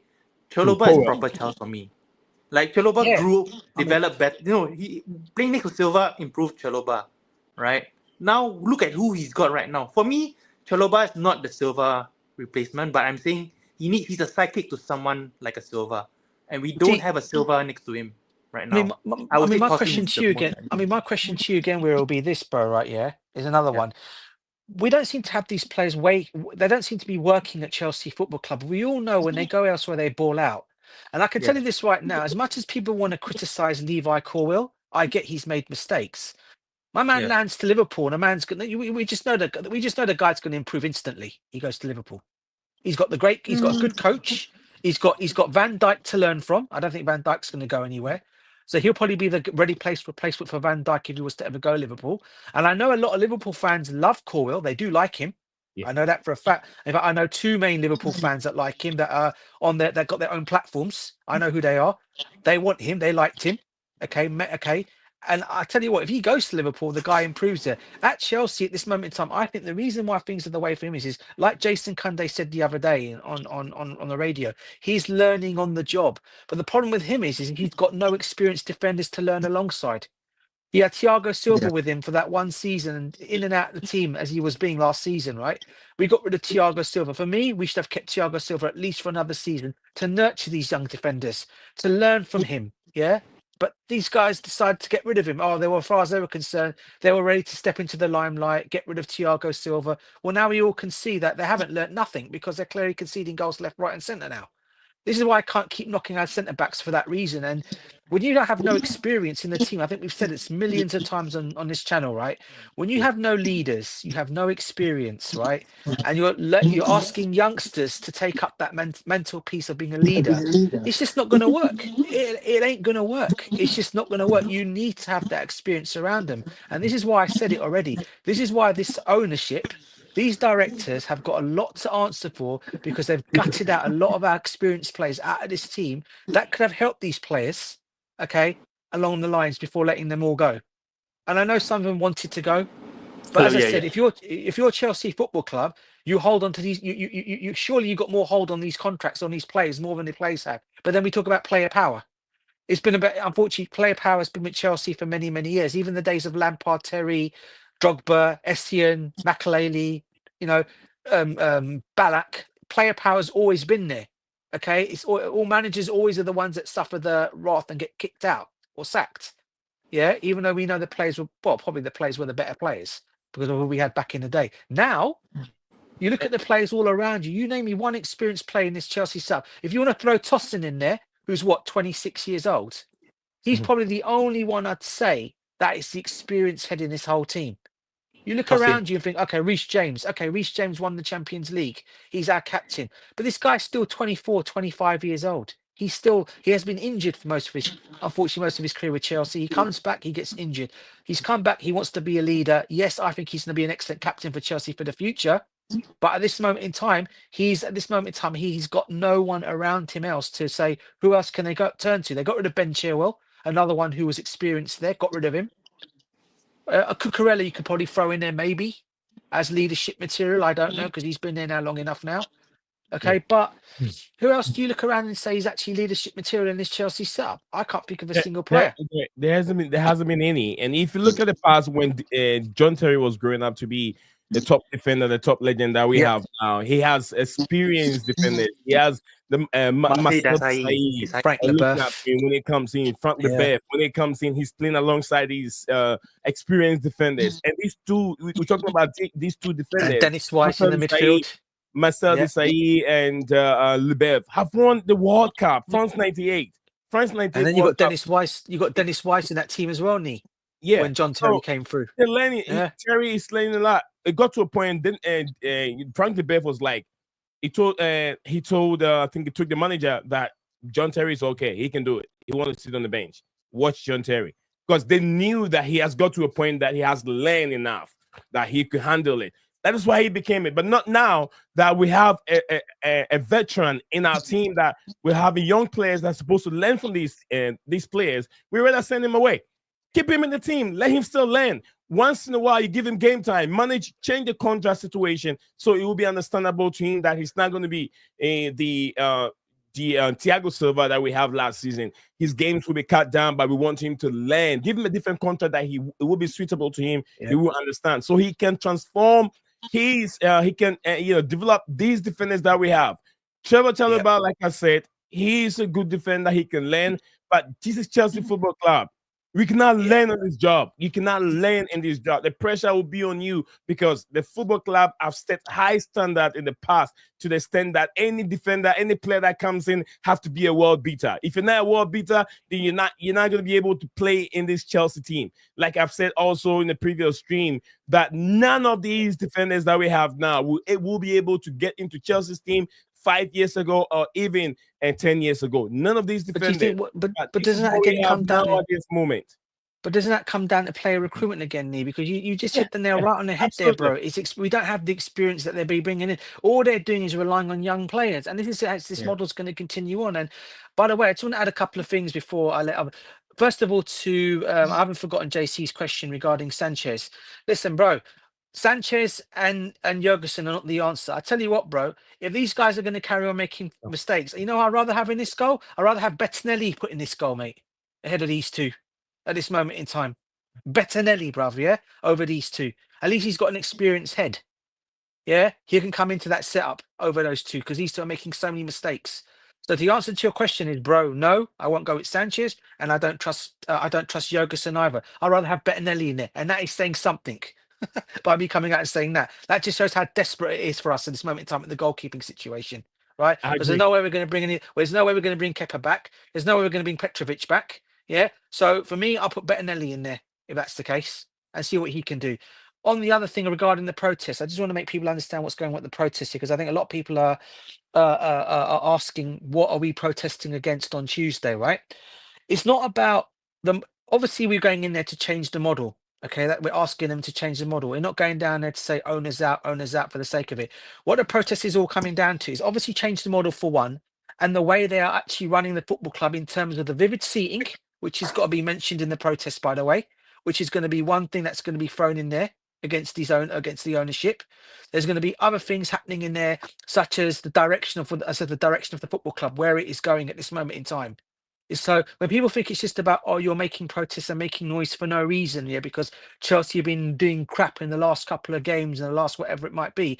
This protest has been ongoing for a while now. A lot of fans have been fed up the way the football club has been run. Yeah.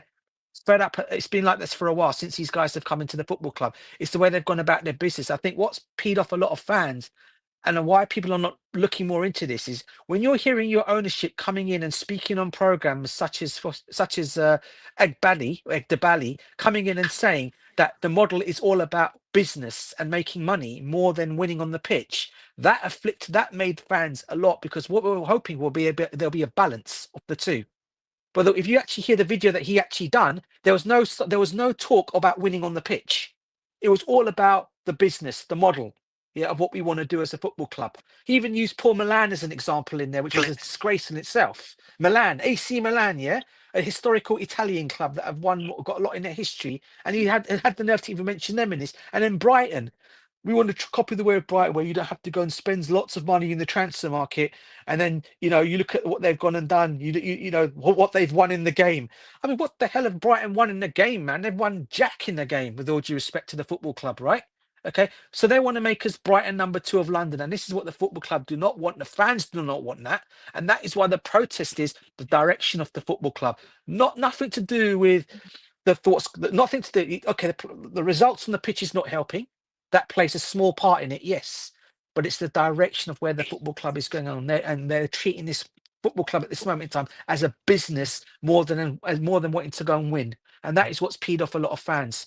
Because a lot of fans are coming out and saying, "Oh, I'm seeing on some platform channels, oh, the fans don't know what they're protesting against." Well, clearly, if you've been watching Chelsea in the last 2.5 years or 3 years since these guys walked to the football club, you would know what they're doing at this moment in time is wrong. It's not Chelsea. This is not how you run a football club. Yes, it's business. Yes, because of the new rules. Everyone's aware of that. You make your profits, but don't just say you're making your profits. Come out and show to the fans, we want to win. That's what fans want to hear. But that never came out of Bally's head. It didn't come out of Todd Bowley's head. It didn't come out of this Philistines thing. So that is the reason why the protest is going on. Filiasi, or whatever his name is. Yeah, that's the reason why the protest is happening. Because fans were asking, why are we doing it? Well, there you go. Now you know why the protest is out there. So you guys are having more of an idea or an inkling of why it's being done. All right, thank you very much, DJ. Thank you very much, everyone, joining us here on the show. I really appreciate your time and then your effort listening into what we've got to say over here. Really appreciate it. But what I'll say here is, look, I'm having the guts and having the feelings that this protest that is supposed to be peaceful, it might not go on ending up well. When I say ending up, not in a rout or a fight. Yeah, be peaceful, it will be peaceful, but some of them will not carry the main message, the main concern across very, very well. All Sports Adams said experience, head, and passion is all we want right now. Most fans don't even watch the games right now. Clearly need to analyze themselves and then move on. Big up to Diamond. Diamond, where have you been? I've been trying to call you on X 1,000 times. I don't get no response from you. But I know you reach out soon, Diamond. Diamond said just been to Grimsby Town versus Fleetwood, another win. All right, nice. You're watching local football. Very, very good. JC said, DJ, you know, Portuguese. Have you been to Brazil? Have you tried to? I've been once to Brazil. I've got cousins who live in Brazil. Capriano, whatever it is. That's more historical drink. That's something that Messi has been drinking in that round thing with the straw. Yeah, that's the one. That's the one, bro. That's the one. It's very nice, bro. It's like you know, it's like how I call it. You know, you know what a coconut looks like, right? Coconut, yeah. Coconut. It's like split. The coconut split, but it's got like, what do you call it in it? It's really, really, really like. It's very common. Yeah. There's also a thing. I think there's another thing they got up there as well with pineapples. There's a pineapple up there. You get pineapples that are, I think, are the same thing. They split them like that, and you just put the thing like a straw and you drink from it. Yeah. I've been to Brazil. I've been to Brazil. Messi and them guys been drinking all the time. I was like, yeah, man. I got cousins in Brazil. I got my cousins in Brazil as well. I'm not so sure of the name, so that's why I'm struggling to pronounce it over here. All Sports Fan Adam says, I appreciate you, bros. It's a tough time for Chelsea fans right now, but we won't give up. Absolutely, brother. If you want to have your say, bro, just the link is right there. I've pinned it. You can click on it and then jump here on the show. Goodness, God, the medicine have helped me a lot. I couldn't, because I don't know. This migraine, I've got to a point that when there's so much pressure on me, it extends it. So I have to take 2 different medicines, one to bring it down and one that controls it right now. That's what Chelsea Football Club does to you, bro. I'm afraid. It was just so high. It was just so high. When I go talk on top of my voice, I couldn't handle it. So right now it's kind of under control right now. That's how bad Chelsea Football Club can do. It can give you high blood pressure, or even if you're not careful, you'll be down on the floor. I was just actually going to ask Wizard, how long you been a Chelsea fan for, Wizard? 98. 98. So you go back down to the days of who do we have back in the days then? So 2000. So who was in that setup then? Frank Lampard. I think Frank wasn't Hasselbank. Hasselbank, Frank Lampard, Gus Poyet, and all them, man. Yeah. Zola. I was watching Zola too at that time. I was watching Zola, but I became. Do you know how far I go back as a fan, Weezer? Oh, DJ, you don't want to say it. I know you say I'll tell it him. the I'll tell him I don't 70s mind. and the mid 80s, 70s. bruv. I'm 80s. I'm an 80s Chelsea fan, man. 80s. Yeah. Okay. Yeah. So I know that so I'm not someone that's just come out of the bottle. I'm someone who's been a fan for years. I've seen my team get relegated and come back I'm up, a bruv. 90s supporter. So it's not been good. Saved the bridge for £1. All that nonsense back in the day. Do you know why some of us outsiders wouldn't have that kind of a long-term supporting the club? Because at that time, Premier League was not that common in Africa. You get what I mean? Yeah. Premier League was not common. Premier League became much more popular around 1992. It went around 1992 where Super Sports, DST, something called DSTV was carrying the Premier League, and it was very expensive to watch it. But it became a little bit more common when there's a national TV have the highlights of the game, and that is where I got in love with one small guy called John Franco Zola and Dennis Wise. Franco Zola, the magician, mate, the little magician. Zola was the guy that caught my eyes to start loving. What a player! 98, I was like, this is my team. This is my team. So if you ask me, although I was watching Premier League at that time, Manchester United, Bayern Munich was one of the top teams in Africa at that time because of Champions League. But I still never fall in love with them. I fall in love with a team that hasn't won a Champions League. So if people look at me and think that I just started supporting Chelsea, then you're really lying to yourself. 98 was my time when I started supporting Chelsea. Nah, bro, it was peak in the 80s, and obviously a season ticket holder I've been since they've come into existence, member as well. So I've gone on. My dad's part of the pitch owners as well. He's part of that as well. My dad, he's obviously been a fan for years as well. I mean, my dad was supporting, and when my dad was living in Portugal, Chelsea was always his team in England. When he was living in Portugal, my parents were living in Portugal, and Porto was obviously his team in Portugal when he was there. But Chelsea was always his team. And every time he would go over to England to do a job or whatever he needed to do, he'd always go and stop by to watch a Chelsea match. So it was like so it's been going on in my family, generations in my family. My dad, my granddad, all supported Chelsea, man, from years and years and years. Yeah, DJ, you brought up about changing the model, right? Yeah. Changing the model, right? Okay. So when Bowley first one to be spotted, I remember Bowley was for a while sporting director, right? And signings he made. Was that the model you're looking at, like signing Koulibaly, because signing Aubameyang? But that's what I was looking at, bro, because I was looking at that, and you add youngsters to that spine as well, because at least you had your experienced players in there still. Do you know what I mean?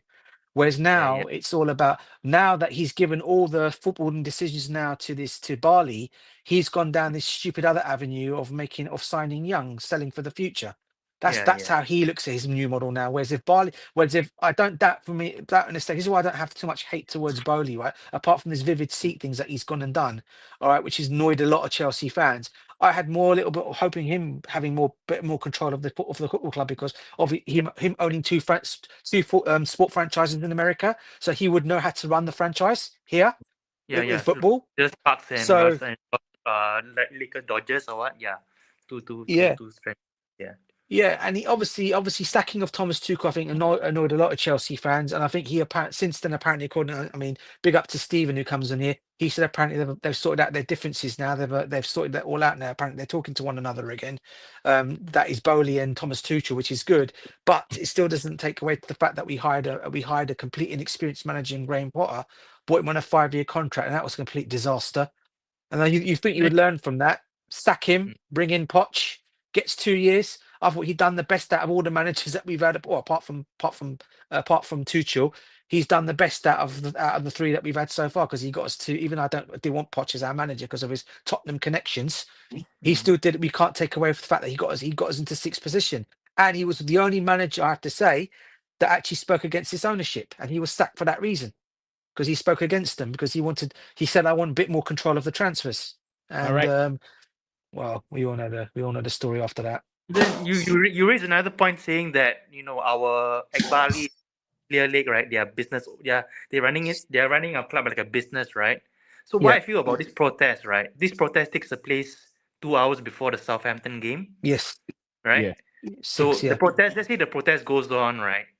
All right, let's say the protest goes on, it ends, right? The Southampton games happens, right? Do you think Bali will be bothered by the protest? Because I feel like as long as Do you know? season Yeah, ticket holders coming in, as long as yeah, you're like, I'm a tourist, I'm from Singapore, right? And I yeah, have, I mean, I don't know what's the tourist demographic in for Chelsea, right? I would say 30%, yeah, 40%. As long as the money keeps coming in, stadium, the revenue comes in, right? yeah. Yeah, like it's run like a business, right? Right, and Yeah. then I just feel this protest, right, will just be a pinch, just a end bite. No, I no. don't. You know what? You got that's a very valid point, bro. But what I will say to that is, yeah, you're right. For him being the businessman that he is, he probably would say, no, I don't give a two big crap about this protest, right? Yeah, I'm Like still let me staying at get Chelsea. Spurs. I've got Mm. shares. I'm not getting rid of my shares. I'm staying at Chelsea. No one. I just want to put this out there. Every Chelsea fan out there is not stupid enough to realize that we're not going to be getting these owners out. We know it's not going to happen, right? All we're Mm. asking them to do is change the model and make Chelsea go back to winning ways. Now, what you got to remember, take into consideration, these guys are huge businessmen, right? Yeah. They have got they own Clear Lake, but their assets, they are not just they're with thousands of companies out there, right here that are massive out there. So that would hurt their image. That would hurt their image because if a massive Well, identity, if a massive. message, yeah, if a massive club or message or massive entity like Chelsea is complaining against these guys, that will go around the world. It's not going to be just in one place because, as you know, Chelsea's global, right?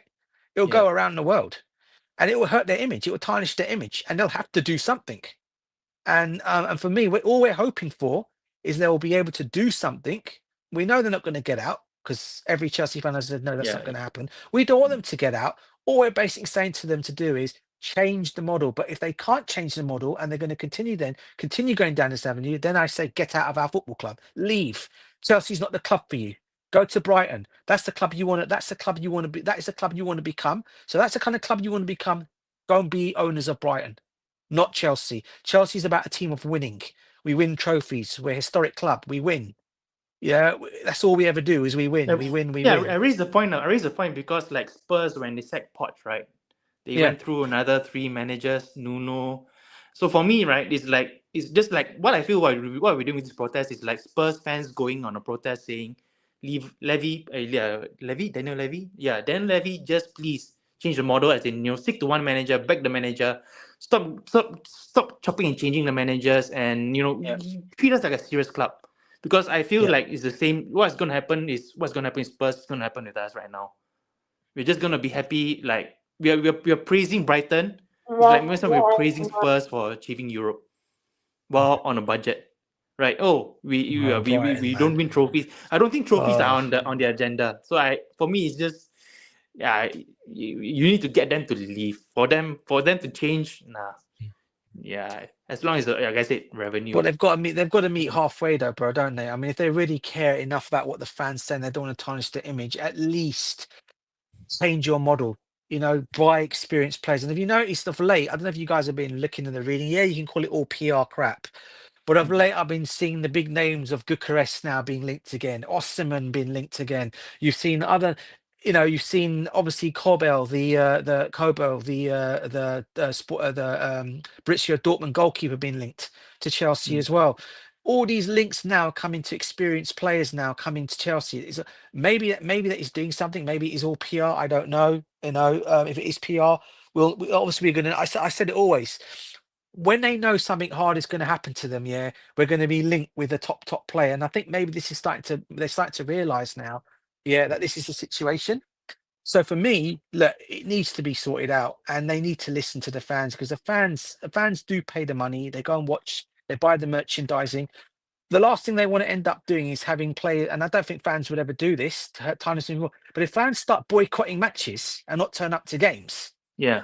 okay, that in itself ain't going to be good for them at all. Yeah, But exactly. not fan, That's no my fan point. wants, but no fan Yeah. wants to do that because that's not how you are as a fan. If you're Yeah. proper Chelsea, you turn up to all your games. But that could be an What option matter that thick or fans thin? may use to do. Huh? I said, no matter thick or thin, how bad things are, you still have to You just stick to your support the club. team. Yeah. Yeah, Yeah, that's exactly it. absolutely. Guys, we're gonna end with good notes. We're gonna end with we've been so negative for over an hour. We got to be ending the stream with good note, positivity vibes before we end the stream. And I will start with my JC said Capri Caprina, whatever it is, the name is. It's a Brazilian cocktail of Sao Paulo origin with sugarcane, hard liquor, sugar lime, and ice. The drink is prepared by mixing the fruit and the sugar together, then adding the liquor, making it yummy. I don't drink that much, so I don't drink hard liquor anyway. Didn't Bowley tell either Tuchel or Potter to buy Ronaldo? DJ, I would question their business acumen. Second year running, and we still don't have a shit sponsor, a shit sponsor, not shit, a shit sponsor. Yeah. So yeah, there's some few That's questions. going to be mentioned. Guys, let's end the stream with some few positivity. JC is still there. I know Diamond. Big Sorry, up to you, Nee, Diamond. quick Shout one out for to you. What was that comment? Sorry, Nee, what was that comment JC made about that drink? Because there's different versions of that drink that he said. He said the nature of the drink, Yeah. the way it's been made with Yeah. Brazilian cocktail with Yeah. it's of Sao Paulo. So this one is made. Maybe this is how Sao Paulo people make theirs. Sugar cane. It's also, bro. It's also hard liquor, and ice. There's also, I can tell you right now, there's also one similar to those, but it's with pineapple, and that is just mad. You know, have you heard of Malibu? Malibu? No, I Drink. don't. I don't drink, so I'm probably not gonna know. Okay, Yeah, well, Malibu. There's one like that in. There's one like that in Brazil. They have another one like that. It's like Malibu. It's just mad. The taste of it, exactly all those things, but it's just mad. It's crazy. Is it like what do you call it? Tequila? I haven't drank tequila before, but it's very popular. When I say it's tequila, it's probably it's a spirit. Obviously it's a spirit. It's quite a strong spirit. Malibu. You usually have that with Coke in here in the UK. It's Malibu and Coke, like Jack Daniels and Coke. Which you have here, but this Malibu one, this one they have in Brazil. I mean, as I said, I remember when I went down there, my cousin made me sit down and try it, and I tell you what, I'm so glad I didn't have to go driving or anything. It knocks you, it does the trip, man. Only have one of those, and you'll be nicely done for the evening. Let's put it that way. Oh Lord, guys, whoever need help, get hold of DJ. If you want to feel good, relax for like 10 hours without any interruptions, any disturbances. My God. Call DJ. Yeah. He will give you the right mixture, how to get it right, how to balance the equation, just like Chelsea. My cousin, bro, my cousins in Brazil, Chelsea man, they're the ones that are good for all that kind of stuff. I thought my cousins in Portugal are quite bad, but my cousins in Brazil, oh my days, they are just like, boy, you go there, that's it, mate. Exactly. So let's I'm gonna start from Weira, my brother here. Weira, I want to see you more. Okay, no, I don't know what happened to you. You used to be on the busy, because I'm changing you used to be on the platform a lot of time. job. Yeah, job changes. Oh, your job, night job. shift. Okay. Nice to have you back on the show. And when you're free, it was nice chatting to you, bro. Yeah, join us Sure. here. You too. Thanks, guys. Yeah. So right, let's end with positivity. Let's start from you. Positives, no negative. Positive. Yeah. Positive. DJ, you go first. I'm trying to think. All right. Listen, I will say one thing, as I always do at Chelsea. Listen, we know what our situation is at the moment, right? And we need to bounce back. We need to get something somewhere. The players need the fans behind them. And today, wasn't that great today. I know it wasn't that great today. We let another lead slip. But we got Southampton on Tuesday. It's a game we should really win. Well, we should be. It's not we really win. We are going to win that game. And look, back the manager as well. I know people are coming on him as well. He needs all the support, as he said. The players need the support, and and on the whole, if you've got any kind of dislike at the moment, don't aim it towards the players and the manager. It's higher above to get things sorted out, and trust the protest. I say, as I always do, before I always leave on your shows, and you trust the protest on Tuesday. I'm not saying things are going to be changed straight away.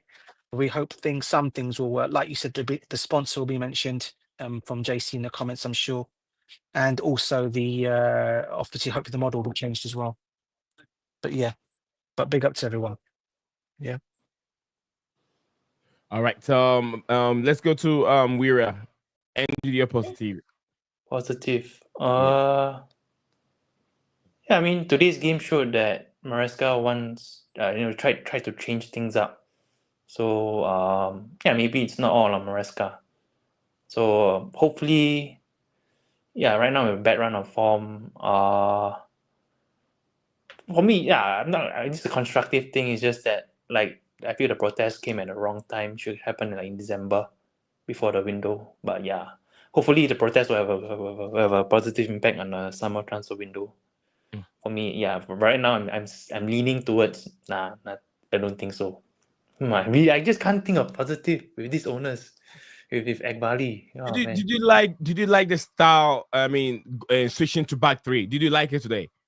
Although there were so many Back three. He tried lapses. something new and it almost worked. But we just fell asleep 1-0 leads. I don't think it's about managing the 1-0 leads. It's about finishing the game off. Because look at Emery, start of second half, he chased the game. He brought in Rashford. What did Maresca do? He waited till they equalized at the 60th minute, and we wait till the last 15 minutes to make our first change. So I feel like we just need to, after 1-0 first half, we need to, Maresca needs to assess who's not playing well, bring on someone new, bring on fresh legs, like what Emery did. Yeah, finish the game off, kill off the game off. But Maresca likes to do this, miss time subs. He needs to change. I mean, yeah, changing to a back three. Finally, he's trying to come up with something new. But same old Maresca of waiting to the final minute, final hour. Like during the Fulham game, 2-1, then he makes changes when we're 2-1 down. This game, when we're 2-1 down, makes changes. When we're 2-1 down, makes changes. He still needs to improve his game management, but I'm not giving him five seasons. Oh wait, 3, 4? What's his contract? I'm not giving him 4 seasons. 5 years. Yeah, I would have given Poch 4 seasons. I would have given him Poch 4 and 5 seasons. This guy's a rookie manager, and fans were not happy with him at Leicester. So I don't see how. I'm not surprised at right now the Maresca outers, the in and outs, because yeah, he's rigid. I'm hopefully this continues back three. I hope it's not it's not like a flash in the pan. Oh, all of a sudden he tries just to appease the fans, and then when we start winning, he goes back to his usual. Okay, I'll switch back to back four. Something's broken, fix it. The problem is that when something's broken, he doesn't do as well. So hopefully, yeah, the back three is here to stay, because I want to stop this inverting nonsense. I don't think it works, and I didn't see any of them. I didn't see any of it today. Gusto had a okay game. Cucurella, I didn't see our midfield packed like sardines. So it's a good step forward, but he needs to. I see his body language on the pitch, and I think second half the players just embodied him. Look at his body language. Look at Maresca's body language. Equalized. He's just standing there. What would Conte do? What body language would you see Conte having? What would Jose do? What would Jose do? Yelling at his players, right? So vocal. Oh, yeah, right now he's just Lampard on the pitch. Like, I hope something happens. I hope something turns around. Like, come on, Maresca. Changing the lineup is one thing, right? But motivating the players, you're just standing there, right? Like the new Everton, right? There was a meme, a picture showing, Enzo just standing there, hands in pockets or hands over. Like basically a clueless look, and meanwhile, next to him you see Trondike barking orders. So yeah, the players need to feed off Maresca, and right now what Maresca is doing is same old. I still see time subs, and his body language is just If I'm Palmer, I'm looking at manager, I'm like, oh, why bother? He's not interested in the game anyway. No. If I'm Kunku, if I'm anyone, I think Felix would be happy. I think Felix happy is gone, right? Playing under this manager is lifeless. The only problem you got one question for you, bro. Sorry, Nia, I know you want to cut the program. If we were to say get rid of Maresca, right? Do you trust this ownership and these two stooges of directors to go out there and get a world-class manager in? Because I think we all know it's going to be the next puppet that comes in. Probably end up being the guy from Ipswich, him coming in. And he'll probably end up getting maybe another 5-year contract. It don't work, he gets sacked. I'm trying to say, do you trust this owners and the directors to get the right point? Because if we're going to end up getting rid of Maresca, you then have to go and get a top class manager, and I'm talking about elite manager. The problem is who do you go and get out there? Who's available out there to go and get? No, At this I'm moment? looking at a Marco Rose because Ancelotti's a possibility because he's leaving Real Madrid exactly at the end of the summer. that's what I would like, But would he but I'm come? not, I'm dreaming. Yeah, I know. I'll be Yeah. dreaming. With For me, Ancelotti it's like support these young players, he can't deal with this. Only if they change their model, he will act. brings I'm youth, basing, though. yeah, I'm basing it off He's the known for model, bringing guys. youth, I'm though, basing Lee. off their He's- model. Yeah. They're not going to spend big, right? So they're going to be youth. Let's go to Leipzig model then. Marco Rose, try to get him away. I know he's not out there in the market really available, but there's a Marco Rose out there waiting for us. It's just not this manager. Like the average age of the squad that he managed Leicester, Maresca, is 27, 28, 26, 27. What's our average age of our squad? 23. It matters for me. He's not managed youth. He's never promoted youth. So I didn't feel right hiring this manager. I wanted Marco Rose. What about the Actually, German Eddie national Howe first, manager if but he Eddie was Howe to was become taken, available? so Marco Rose. What about the German national manager if he was to become available? What's his name again? Sorry, Nee, I forgot we were linked with him before. Hansi Flick? No, Hansi Flick. Oh my God, Jürgen Klinsmann? No. No. You're talking about this young guy. He used to manage Bayern Munich. Bayern Munich. Nagelsmann. Yeah. If he was But to become Nagelsmann available, wanted to be involved in transfer windows.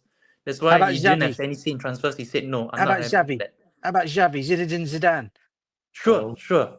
Anyone that I'll manages take youth, Xavi. because we're No, not I'll going to take sign Xavi. leaders. I won't take Zidane. Zidane will not work. Zidane will not. He doesn't understand English. He only Xavi? speaks French. I Zidane just feel doesn't speak any other language but French. How's he going to communicate with his players? Who is he going to talk I to? just feel He can't Maresca is a guarantee con man interview. right now. That's He all. can't guarantee interview without an interpreter. It could make the work very difficult. No Zidane. You take Xavi, guys? I take I'll Xavi. Yeah. Take I'll take Xavi. Xavi. I'll take Xavi. I'll take what's his name? Filippo Inzaghi. I'll take Xavi. I'll take Filippo Inzaghi at the football club. Those are the How about managers. Amorim? How about Amorim for Man United if he comes No available? way. I knew you were going to say that. I'm not taking Amorim. He hasn't shown anything to me that he can work in the Premier He's not League. had his own players, bro. Come on, DJ, every manager needs a transfer window, bro. Come on. No, DJ. No, you don't need a transfer. You don't need it. You don't need it. Jose Mourinho. DJ, why I would go with Xavi is because he works with what he's got. Give me a It's second. not like Maresca. I only work with 21 players.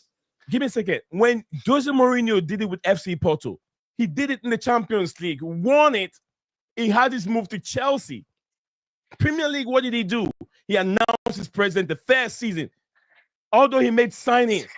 But do you not think the formation we played today, though? It's a similar formation Amorim plays, right? If he puts that on today, do you not think we win this game today? Yep, we win. Yep. Amorim, we put Amorim. With Amorim, he plays that formation today because he knows that formation pretty well. He knows it. He puts that formation out today. We win that game. Yes. Simple. We win that game today. There's no ifs or buts about it. We win that game. He's a factory manager. Yes. It's hypothetically. It's not set and done. No, it's not that easy. I keep telling you. Listen, guys. Right. Let me tell you this right now, Nee. Right. I'm not. What I'll say to you, Nee, right? I'm not putting my Portuguese hat on here because I'm Portuguese. Right? I'm not saying for this reason, right? I've seen Amorim's career up until even Jose Mourinho's come out and spoken of this guy, saying he's the next best thing coming out of Portuguese football in terms of manager. He can be exactly like he can be a mixture of a Pep Guardiola and a Luis Enrique if need be. It doesn't mean anything. Because what he's gone to United, bro. He's gone to United, bruv. Look how many plays they've had. Look how many managers that squad's got. DJ, what Pele said Freddie Odu was going to be the next Pele. Where is Freddie Odu? That was no way. That was too big of a hype, man. Come on. Yeah, that's not. You don't believe that, bro. Come on. Freddie Odu to be the next Pele. Come on. What are we doing? Asensio, not Asensio. A lot of players have talked highly of certain players. Where did they end up their life? Pato, Andrino, I know what his problem is. It's the father that had injuries, bro. Pato had injuries. Let's not lock him. The kid had injuries. Andrino wasn't only just an injury. You know why? I'll tell you the reason why Andrino's life and career ended up that shortly. Andrino, it was his father that worked so hard. He Oh, 12. Adriano. He's about Adriano. Brazilian Adriano. He worked so hard to get his son to that stage, to Inter Milan, to play football for the Celestial, Brazilian national team. And then when he got to that stage, when the money was pumping in, the father passed away.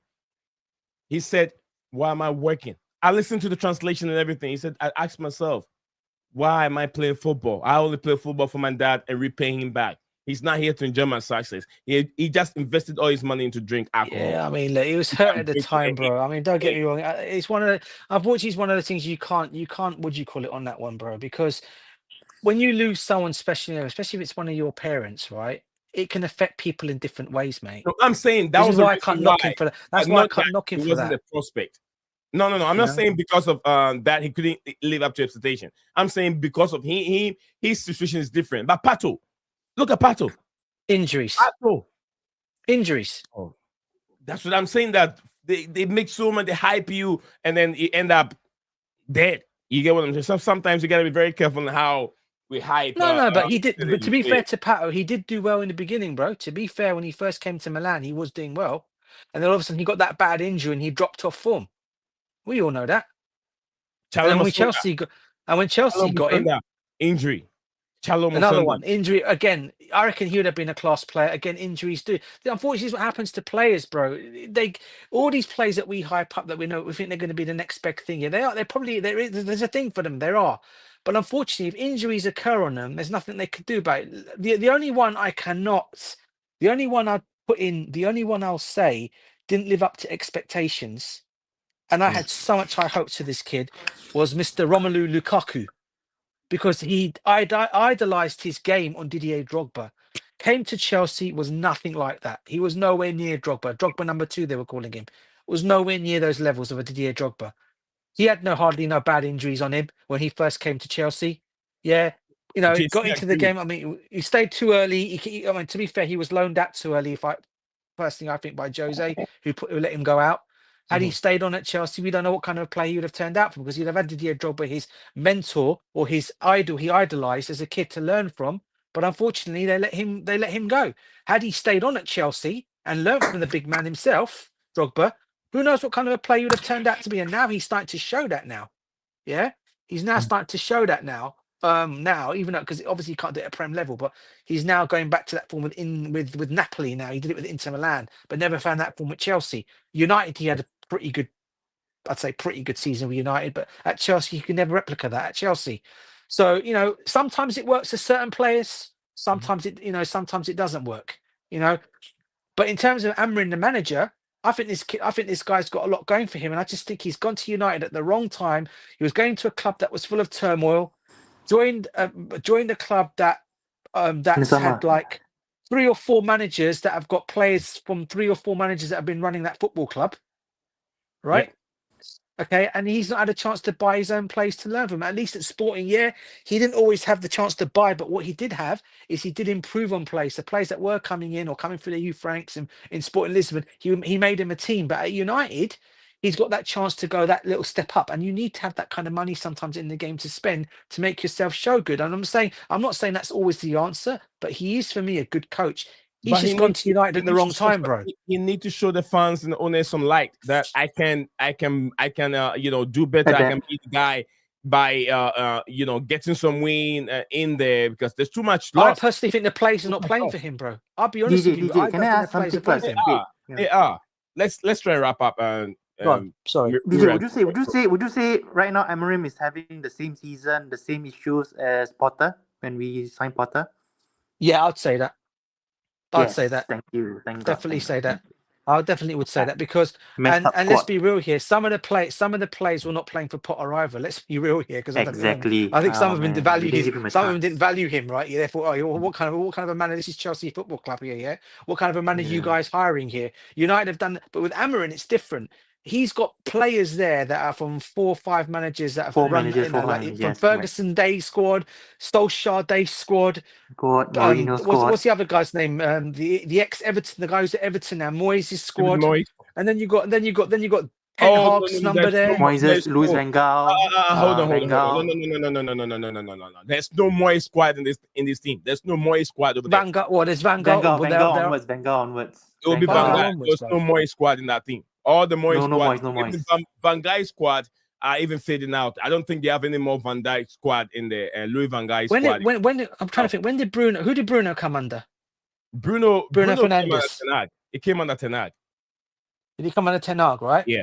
Okay, he's not a bad player. I think he's one of United's better It players. came under Oli. But- It came under Oli. Ole Gunnar Solskjaer. He was playing freestyle football. Oli. Yeah. It came under okay. Ole Gunnar. So I'm trying to go back now. Who in that squad is left there from them days? Because there are still a few on there. There's no one. Okay, what there. about there Oh, is? God. What's his name? What about the Leicester defender, Maguire? Who was he under? Yeah, David Gaal. Moyes, right? Van Van Gaal. Gaal. It came under Van Van Gaal. Gaal. After Moyes. Van Gaal. Yeah. So he's still there. So he's Vanguard. So he's one of Van. I don't think he's good enough for United. I'll be honest with Yeah, you. he's not. And we all know. He's not. We all know. Yeah. So look, anyway, I know you want to wrap up, Nick, but it's another discussion for another day, bro. But I don't think all I'm saying is I don't think Amorim's a bad manager. I just think he's gone at United. I just think he's gone at United at the wrong time. But that's just He's not given the mistake. tools to work with. Yeah, it's just a mess. Like our club. And unfortunately, United fans are running out of patience and want him sacked. I mean, But come yeah, on, this man. is where I still make this point that good managers don't need all the tools to work with. They show that they're tactically astute on the pitch. Good managers don't need world-class players. Good managers are they don't have to behave like Pep Guardiola. When things are going bad, they have to throw money at it, 100 million, just like he just did with Mamouche, and then other players, the midfielder who just came, who had a hollow. Sometimes though, sometimes you do. Sometimes if you want to get back to the big time, bro, and But we all DJ, know a big brand Man United is around the world. They're one of the biggest. This question. If you are looking for, if you own a team, you own a football club, and you're looking for a world-class coach or a good coach, would you prioritize a manager that prefer to invest into players, or you want to prioritize? No, I'm not listening. You're missing my point, bro. Yeah, go on.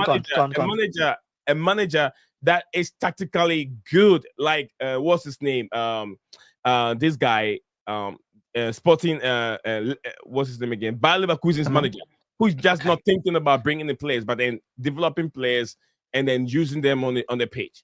Which I'm going to throw a question. No, I'll throw a question. Okay, I'll answer your question. I'll go for a player. Okay, that's got has got a bit of tactic in this. So you don't always need the players to buy, but use your tactics that you know of your know-how. Yeah, I get that point, right?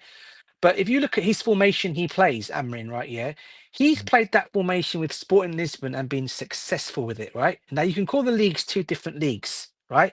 Okay. But he's now brought that formation to Manchester United. Okay. Now let's be real here. We talk about players, coaches changing. What did Conte do when he came to Chelsea, bro? He didn't stick with the same formation, did he? No, Conte Conte what he did was Conte did not start with changed it though, didn't he? No, he he changed changed the back four, and not then in start- the Man City game, he switched to the back three. Look, he made Moses, who was going nowhere in his Chelsea career, right? Before Victor Moses. Conte did not start with the back three. It started with the back four. Yes, things back were going with very the back bad. four he did. But then Before what did he do? switched. He changed it because he had the right personnel players to say, you know what, I can actually play these players that can play the formation I want them to do. Unfortunately for Amorim, he plays the formation that he plays with a three, but he doesn't have the players to play that formation he wants to play. So what would a manager do if you think you don't have the players to play the way of your formation? Okay, change your tactics. Change your tactics to formation Yes, here. And let's be real, go to a 4 or go to a different formation, which I think he's tried to do in some games, but that still hasn't worked. So there are points you have to then ask yourself at some point. He needs his, regardless of what you say, no matter how good tactician you may be, a good tactician master up there, right? Yeah. But you still need the players. For me, you still need the players around you to make those things happen. Because otherwise, it's just going to end up how it is at United at the moment. It's just going downhill. And that's why I said to United fans, and I'm going to say it to all the people that think Amorim's a crap manager, give this guy a bit of money, a transfer window. I'm not saying he has to go and change his whole 11, because we know that's not the case. Give him a bit of money to go and get the players he will, and then judge him. Then judge him. Don't judge him beforehand, because he's working with a team at this moment in time that are not his players. Yeah. And that's all I'm saying, bro. we're gonna try and wrap up here. Guys. We're gonna try and wrap up here. This moment. A lot has been said. A lot is going on, and we wanna try and end up here. Absolutely. We're gonna start some few comments here, and then we'll call it a day. More big up to our friend here. Sports. All sports fan Adam says, guys, a serious question. All questions. Will we ever see Chelsea win another trophy in our lifetime? I mean, at this point, I just want a team with identity who fight and battle with passion and everything they got. That's from, thank you very much, brother. Since it feels like we are a million miles away from winning. The more from him, I mean, we should win Conference League. But will we? That's a big question. Marco Rose, the player, he is a manager now at this moment. Yeah, I think last season he retired from football. He left Borussia Dortmund. That guy is just a true what do you call it? Legend. What the name they call the Dortmund players? What's that, bro? I mean, he's a true Dortmund fan. He stayed there forever. Ancelotti will be free. Oh, you mean he's proper? He's a proper Dortmund. Like we say, proper Chelsea, yeah. proper Dortmund. Yeah, proper Dortmund. Yeah. Ancelotti will be free this summer from JC. Diamond, big up to you. Says by the way, today is it Mackenzie and on Everton youth player played in the Grimsby Town versus Fleetwood game, and he was a Fleetwood player at his time. All right, JC said I will take Amarim any day. I would even take Eric Ten Hag. Fans see football on mobile phones. These two are not bad managers. Amarim any day. To him, that's from JC. More from JC. They put that hat on DJs. Amaron is a good manager. Ole Gunnar Solskjaer too. Under Ole Gunnar Solskjaer, Luke Shaw has been. I've seen them all.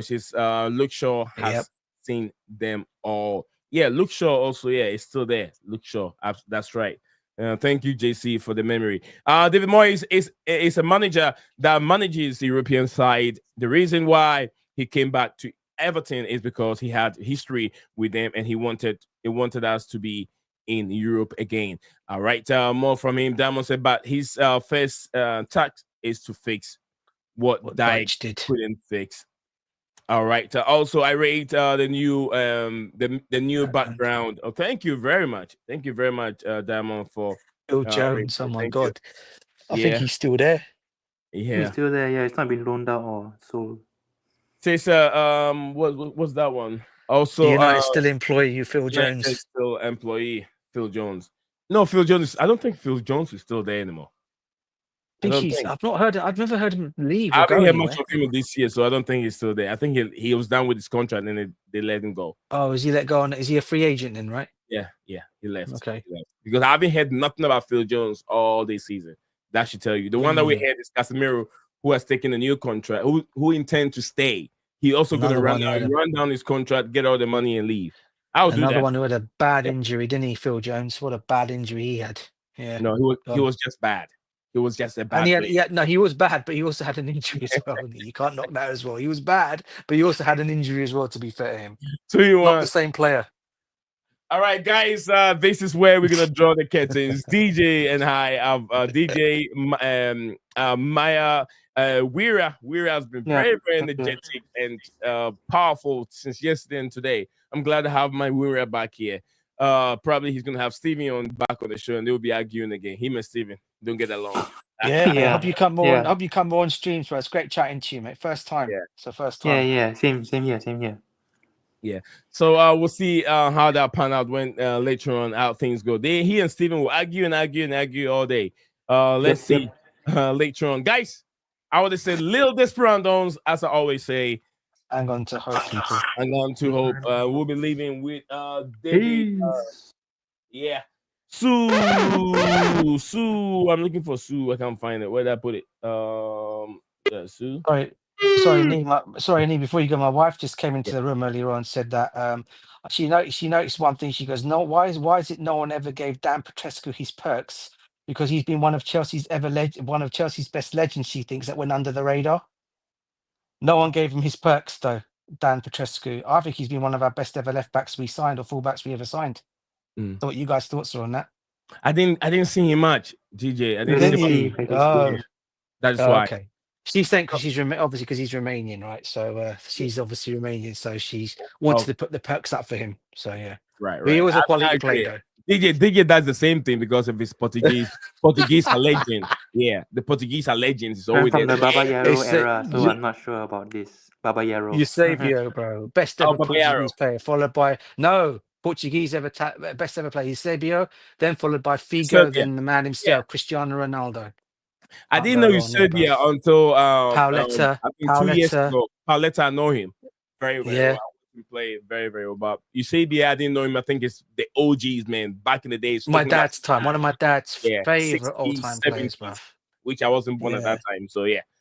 Eusebio, I think I got to know much more of his biography. He was during during Pele's time, bro. He was during Pele's time. So 50s and 60s, way back in the days. I would never know him. I watched his biography during the FIFA award ceremony. They gave him award, but I watched videos only, but I've never. Obviously, it was before my time, but I used to watch videos of him. And my dad goes, he was probably one of the biggest Portuguese legends. Well, he is a legend out there. He's Zabio, one of the best. One of the best. One of the best. Seamus Coleman might retire after the first season at Everton Stadium. At Everton Stadium, I think we want to leave a legacy. He wants to leave a legacy, so he's going to retire at the Everton Stadium. That would be good. Seamus Coleman. He's been a good saving for Everton Football Club. But with further ado, we say, guys, bye-bye for now. All right, peace out, everyone. Smash the Peace like out. and subscribe. If you get a chance, let me see you other times. Anytime you get free, remember, you're free to join the stream, okay? Nee, before you go, bro, sometimes send me the link, bro, because I know how you like to sometimes start off the shows with Stephen, but sometimes if I don't always come on there, just send the link to me sometimes, bro. I can then come in when you need me to. Okay. Or at least when I'm free, if you don't mind, that is. I know sometimes you get very busy and I'm not so sure. Oh, Sometimes, no, bro, I've always got time to come on, bro. Sometimes also I do forget it because of too Nah. many things going on. Turn this light on, turn that light on. Got to work, make sure that's that screen. I got to make sure I have to send this over here to show up. And then I'm working on the thumbnails and I'm working on so many things going. And then at the end, sometimes even 5 minutes to go, Stephen will say the link. Yeah. I'll do my best to jump on Tuesday. I can try and catch on from the protest, even in the game. I'll try and jump on by then. I will call you. I'll make sure I call you so we can have you live stream. Yeah. We can have you live stream to us once that protest is going, because I'll be connected with Stephen and I have you on live and we'll be making some few interviews also. Depending on work, bro. Depending on work, I'm hoping to get, even if I don't get to the stream on time. Sorry, get to the protest on time. I will do it because of work commitment. I'll hopefully get finished on work because I've got to make my journey straight. I've got to get my dad, and then from there we're going to go. I drop my dad off to the bridge, and then I'm going to try and see if I can get to the protest. At least get some of it, at least, and hopefully I might catch Mr. Dan up there, and maybe even see Stephen up there as well. So let's see where it all goes from there.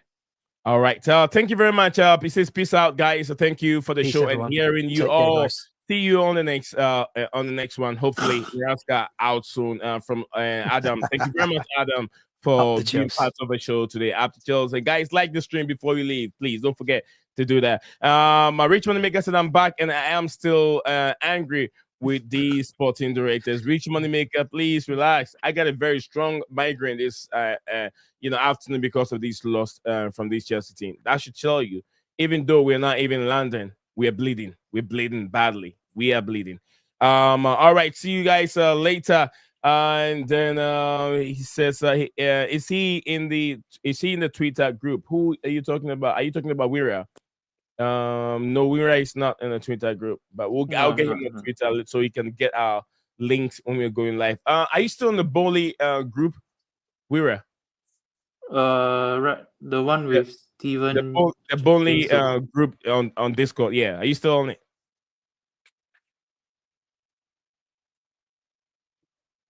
Are you still in that group, Wira? Big up to you, Rich Moneymakers. Can you hear me, Wira? Can you hear me? Yeah, I'm in the group with Boli Blues. Yeah, Boli's Blues. Yeah. Yeah, you're still in there. Okay. Yeah. I'll reach out to you there and see how. Sure. All right. Have fun, guys. Have fun, guys. Thanks for Yeah, today. you Thanks. too. Take care. Peace out, bruv. Take All care, right. everyone.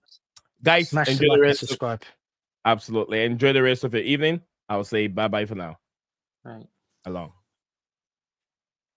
You are a winner. Stand tall, be proud. In the face of doubt, you shout it loud. Feel the strength, let it in. With every step, you're gonna win. You are a winner, feel no pain. You are a winner, feel no pain. Yeah, I woke up feeling like a champion. Every move I make, I got the stamina. Eyes on the prize, never lose sight. Grinding every day, pushing through the night. Got the fire in my soul, never back down. In the ring of life, I'm the one with the crown. Sweat and tears, yeah, I paid the cost. Every battle fought, I'm never lost. Hit the ball, feel no winner. Stand tall, be proud. In the face of doubt, you shout it loud. Feel the strength, let it in.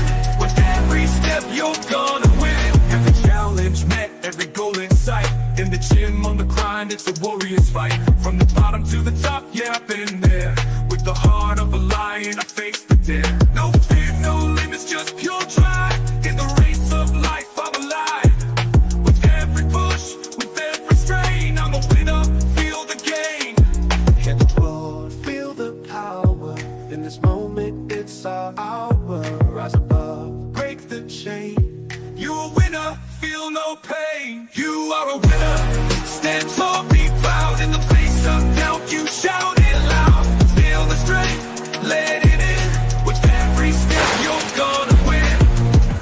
In this moment, own your name. You are a winner in this game. You are a winner.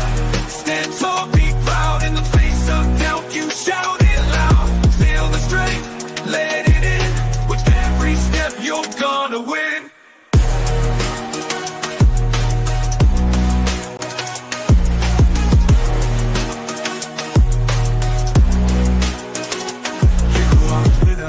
Stand tall, in the gym, on the grind, it's a warrior's fight. From the bottom to the top, yeah, I've been there. With the heart of a lion, I face the dare. No fear, no limits, just pure drive. In the race of life, I'm alive.